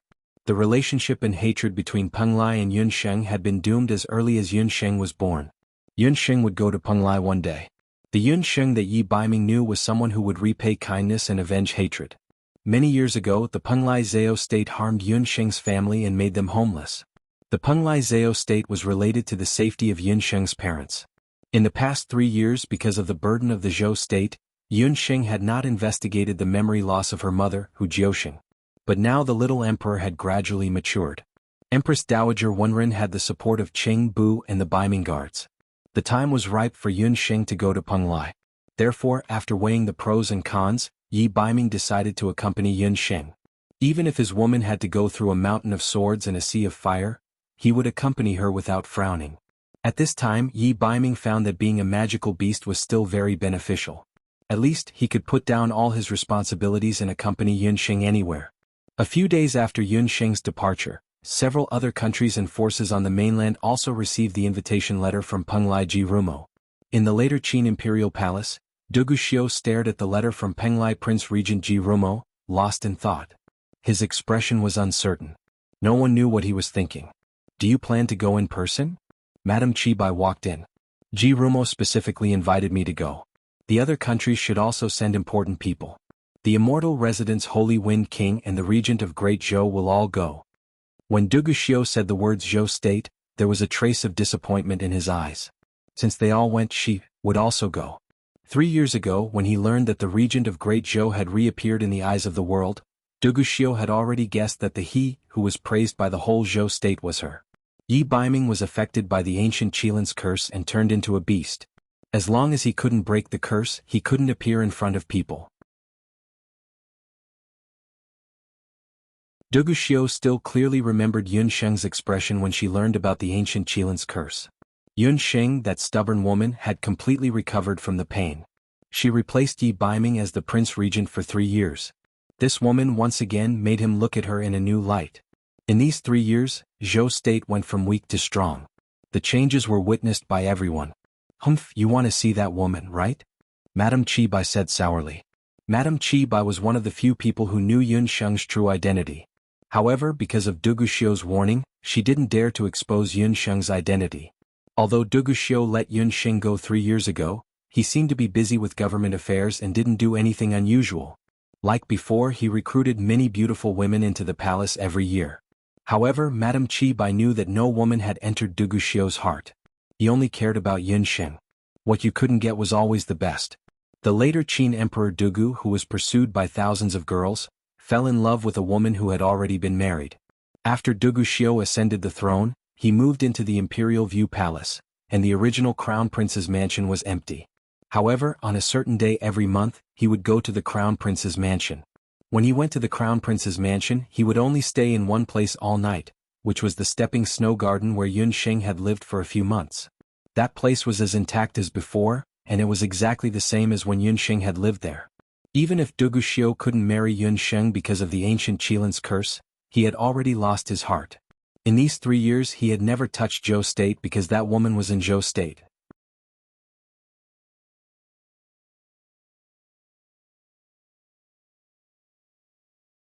Chapter 981. Seeing Duguxiu's soulless appearance, Madame Qibai looked on coldly. Her heart felt as if it was being cut by a sharp weapon. Duguxiu, you are a complete idiot. Qibai, do your job well. It's not your turn to worry about my affairs, Duguxiu said coldly. I'm just reminding you out of kindness. Patriarch He Yao has been working hard for many years. The Ba Huang tribe has been waiting for so many years. This moment is finally here. Don't ruin the plan, Madame Qibai said angrily. I know. Prepare the ship. It's time to set off for Penglai. Ji Rumo is not a simple person. Duguxiu took Qibai and a group of attendants and set off for Penglai. A few days later, on a large white empty ship that could accommodate thousands of people, Yunsheng was standing on the deck, admiring the beautiful scenery of the sea and sky. After coming to the boundless land, this was the first time Yunsheng saw such a vast sea. Although she knew that the future of this trip to Penglai was unpredictable, Yunsheng was still in a good mood. Although she had been the Prince Regent for 3 years, Yunsheng was still a modern female doctor. She did not like to be surrounded by people and did not like others to call her the Prince Regent. So she simply followed Long Huo's advice and chose a civilian empty ship to go to Penglai. Anyway, there was still more than half a month before the agreed time in the letter from the Prince Regent of Penglai. Yunsheng heard from the Everlasting Chamber of Commerce that in the large port near the sea, she could find a fully equipped empty ship to go to Penglai. The empty ship that Yunsheng boarded was called Long Xiang. It was a transport ship of a local large chamber of commerce. It used large-scale wind magic and was driven by magic. The appearance of the empty ship was very similar to a modern cruise ship. When it was moving, it was quiet and there was no sound. Its flying speed was faster than ordinary flying magical beasts. Because Penglai was an island country, everyone who entered Penglai had to take an empty ship or a sea ship. Compared to the bumpy and slow sailing of a ship, which would also encounter waves, an empty ship was much more comfortable. Therefore, some wealthy civilians and businessmen who did business near Penglai all year round would choose to take empty ships. Flying Dragon was divided into 3 floors. According to her identity and the price of the ticket, Yunsheng bought a seat on the 3rd floor. The price of a ticket was 100 gold coins, and magic beasts had to buy 2 tickets to enter. The crew members on the ship were not surprised that Yunsheng brought a magical beast on board. After boarding the empty ship, Yunsheng saw many people with magical beasts. Some of them were not summoners. Yunsheng asked around and found out the whole story. Penglai was a summoning country. The number of magical beasts in the country was also several times that of other countries. The country not only used magical beasts for combat, but also domesticated magical beasts for food and various kinds of farm work. Generally speaking, people who were not summoners could not control magical beasts, but that was only limited to the other countries outside Penglai. In Penglai, if ordinary people who were not summoners wanted to control magical beasts, they must first go to the local summoning office to register. After obtaining a magical beast certificate, they could buy magical beast eggs or magical beast cubs from the magical beast merchants. Speaking of magical beast merchants, they were also a kind of merchants unique to Penglai. Magical beast merchants sold and bought all kinds of magical beast eggs and magical beast cubs. However, the magical beast eggs and magical beast cubs sold by magical beast merchants were different. They had been baptized by the Zhou state and had been rid of the wild nature of magical beasts. Ordinary people could directly incubate or bring the magical beast cubs with them after buying them. However, this kind of magical beast eggs and magical beast cubs were only limited to low-level magical beasts. High-level magical beasts could not be baptized. In addition to being able to bring magical beasts on board, people dressed as hunters could be seen patrolling the empty ship from time to time. On the Long Xiang, hunters were also hired to guard against any unexpected situations that might occur along the way. The speed of the civilian empty ship was not as fast as the 3rd Elder's empty ship that Yunsheng had taken before, but it was very comfortable. Because it was a civilian ship, there were all kinds of people on the empty ship. It was also convenient for Yunsheng to inquire about all kinds of information. When Yunsheng went to Penglai, she considered that she would meet some acquaintances, so on the basis of her original appearance, she used the method of disguising herself as a magical beast and makeup to change her appearance a little. Her skin had become wheat-colored, which was commonly seen by the sea, and her eyes had been changed to slightly slender phoenix eyes. She was dressed in black, and her whole person looked both low-key and hidden. However, Yunxing did not expect that although she had disguised her appearance, she would be targeted as soon as she boarded the ship. Baby Sheep went for a stroll again. Golden Qilin lay lazily beside Yunxing. From the moment Yunxing stood on the deck, a pair of eyes had been staring at Yunxing. Yunxing noticed that the other party was not hostile, so she ignored it. At a height of up to 1,000 meters, she looked down at the sparkling ocean of different colors under the sun. Finally, the owner of the gaze behind her couldn't help it. This one is Chang Wei, a magical beast merchant in Penglai. When you boarded the ship earlier, I had already noticed you. I don't know if we can be friends. Chang Wei was the largest free magical beast merchant in Penglai. His purpose of hitting on Yunxing was very simple. His goal was the Golden Qilin beside Yunxing. Chang Wei walked around the continent all year round, looking for all kinds of rare magical beast eggs and magical beast cubs. He could see that Yunxing was not a summoner. He had seen countless beasts, but he had never seen a golden magical beast. Moreover, this magical beast had a strong physique, and there was no trace of impurities on its golden scales. It looked like a superior golden eagle. Friends were everywhere. Yunxing nodded at Chang Wei as a greeting, but it was not very intimate. Chang Wei saw that Yunxing was neither cold nor warm, and he was a little anxious in his heart. He could see that although Yunxing's clothes were ordinary, she could afford a ticket to the 3rd floor, and her temperament was not bad. She must be a young master of a big family who went out to experience. It would be good for his future business to have a relationship with such a person. Oh, what a handsome magic pet. This young master, your magical beast is really good. Chang Wei walked to Yunxing's side. Just as he was about to approach, the Golden Qilin got up. Chang Wei didn't expect this magical beast to be so tall, and it blocked his way with a vigilant face. Chang Wei felt an invisible pressure which made his legs tremble. His originally envious face suddenly stiffened. Gold coins, Yunxing called softly, and the Golden Qilin lay down obediently. Seeing that this magical beast could understand human language, Chang Wei was even more surprised. This young master, what kind of magical beast is your magical beast?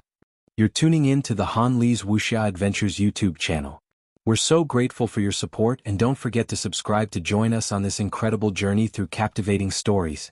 Your generosity through donations truly makes a world of difference, as it's the primary source of revenue that allows me to expand and enhance this channel for you. Thank you from the bottom of my heart for being a part of this adventure.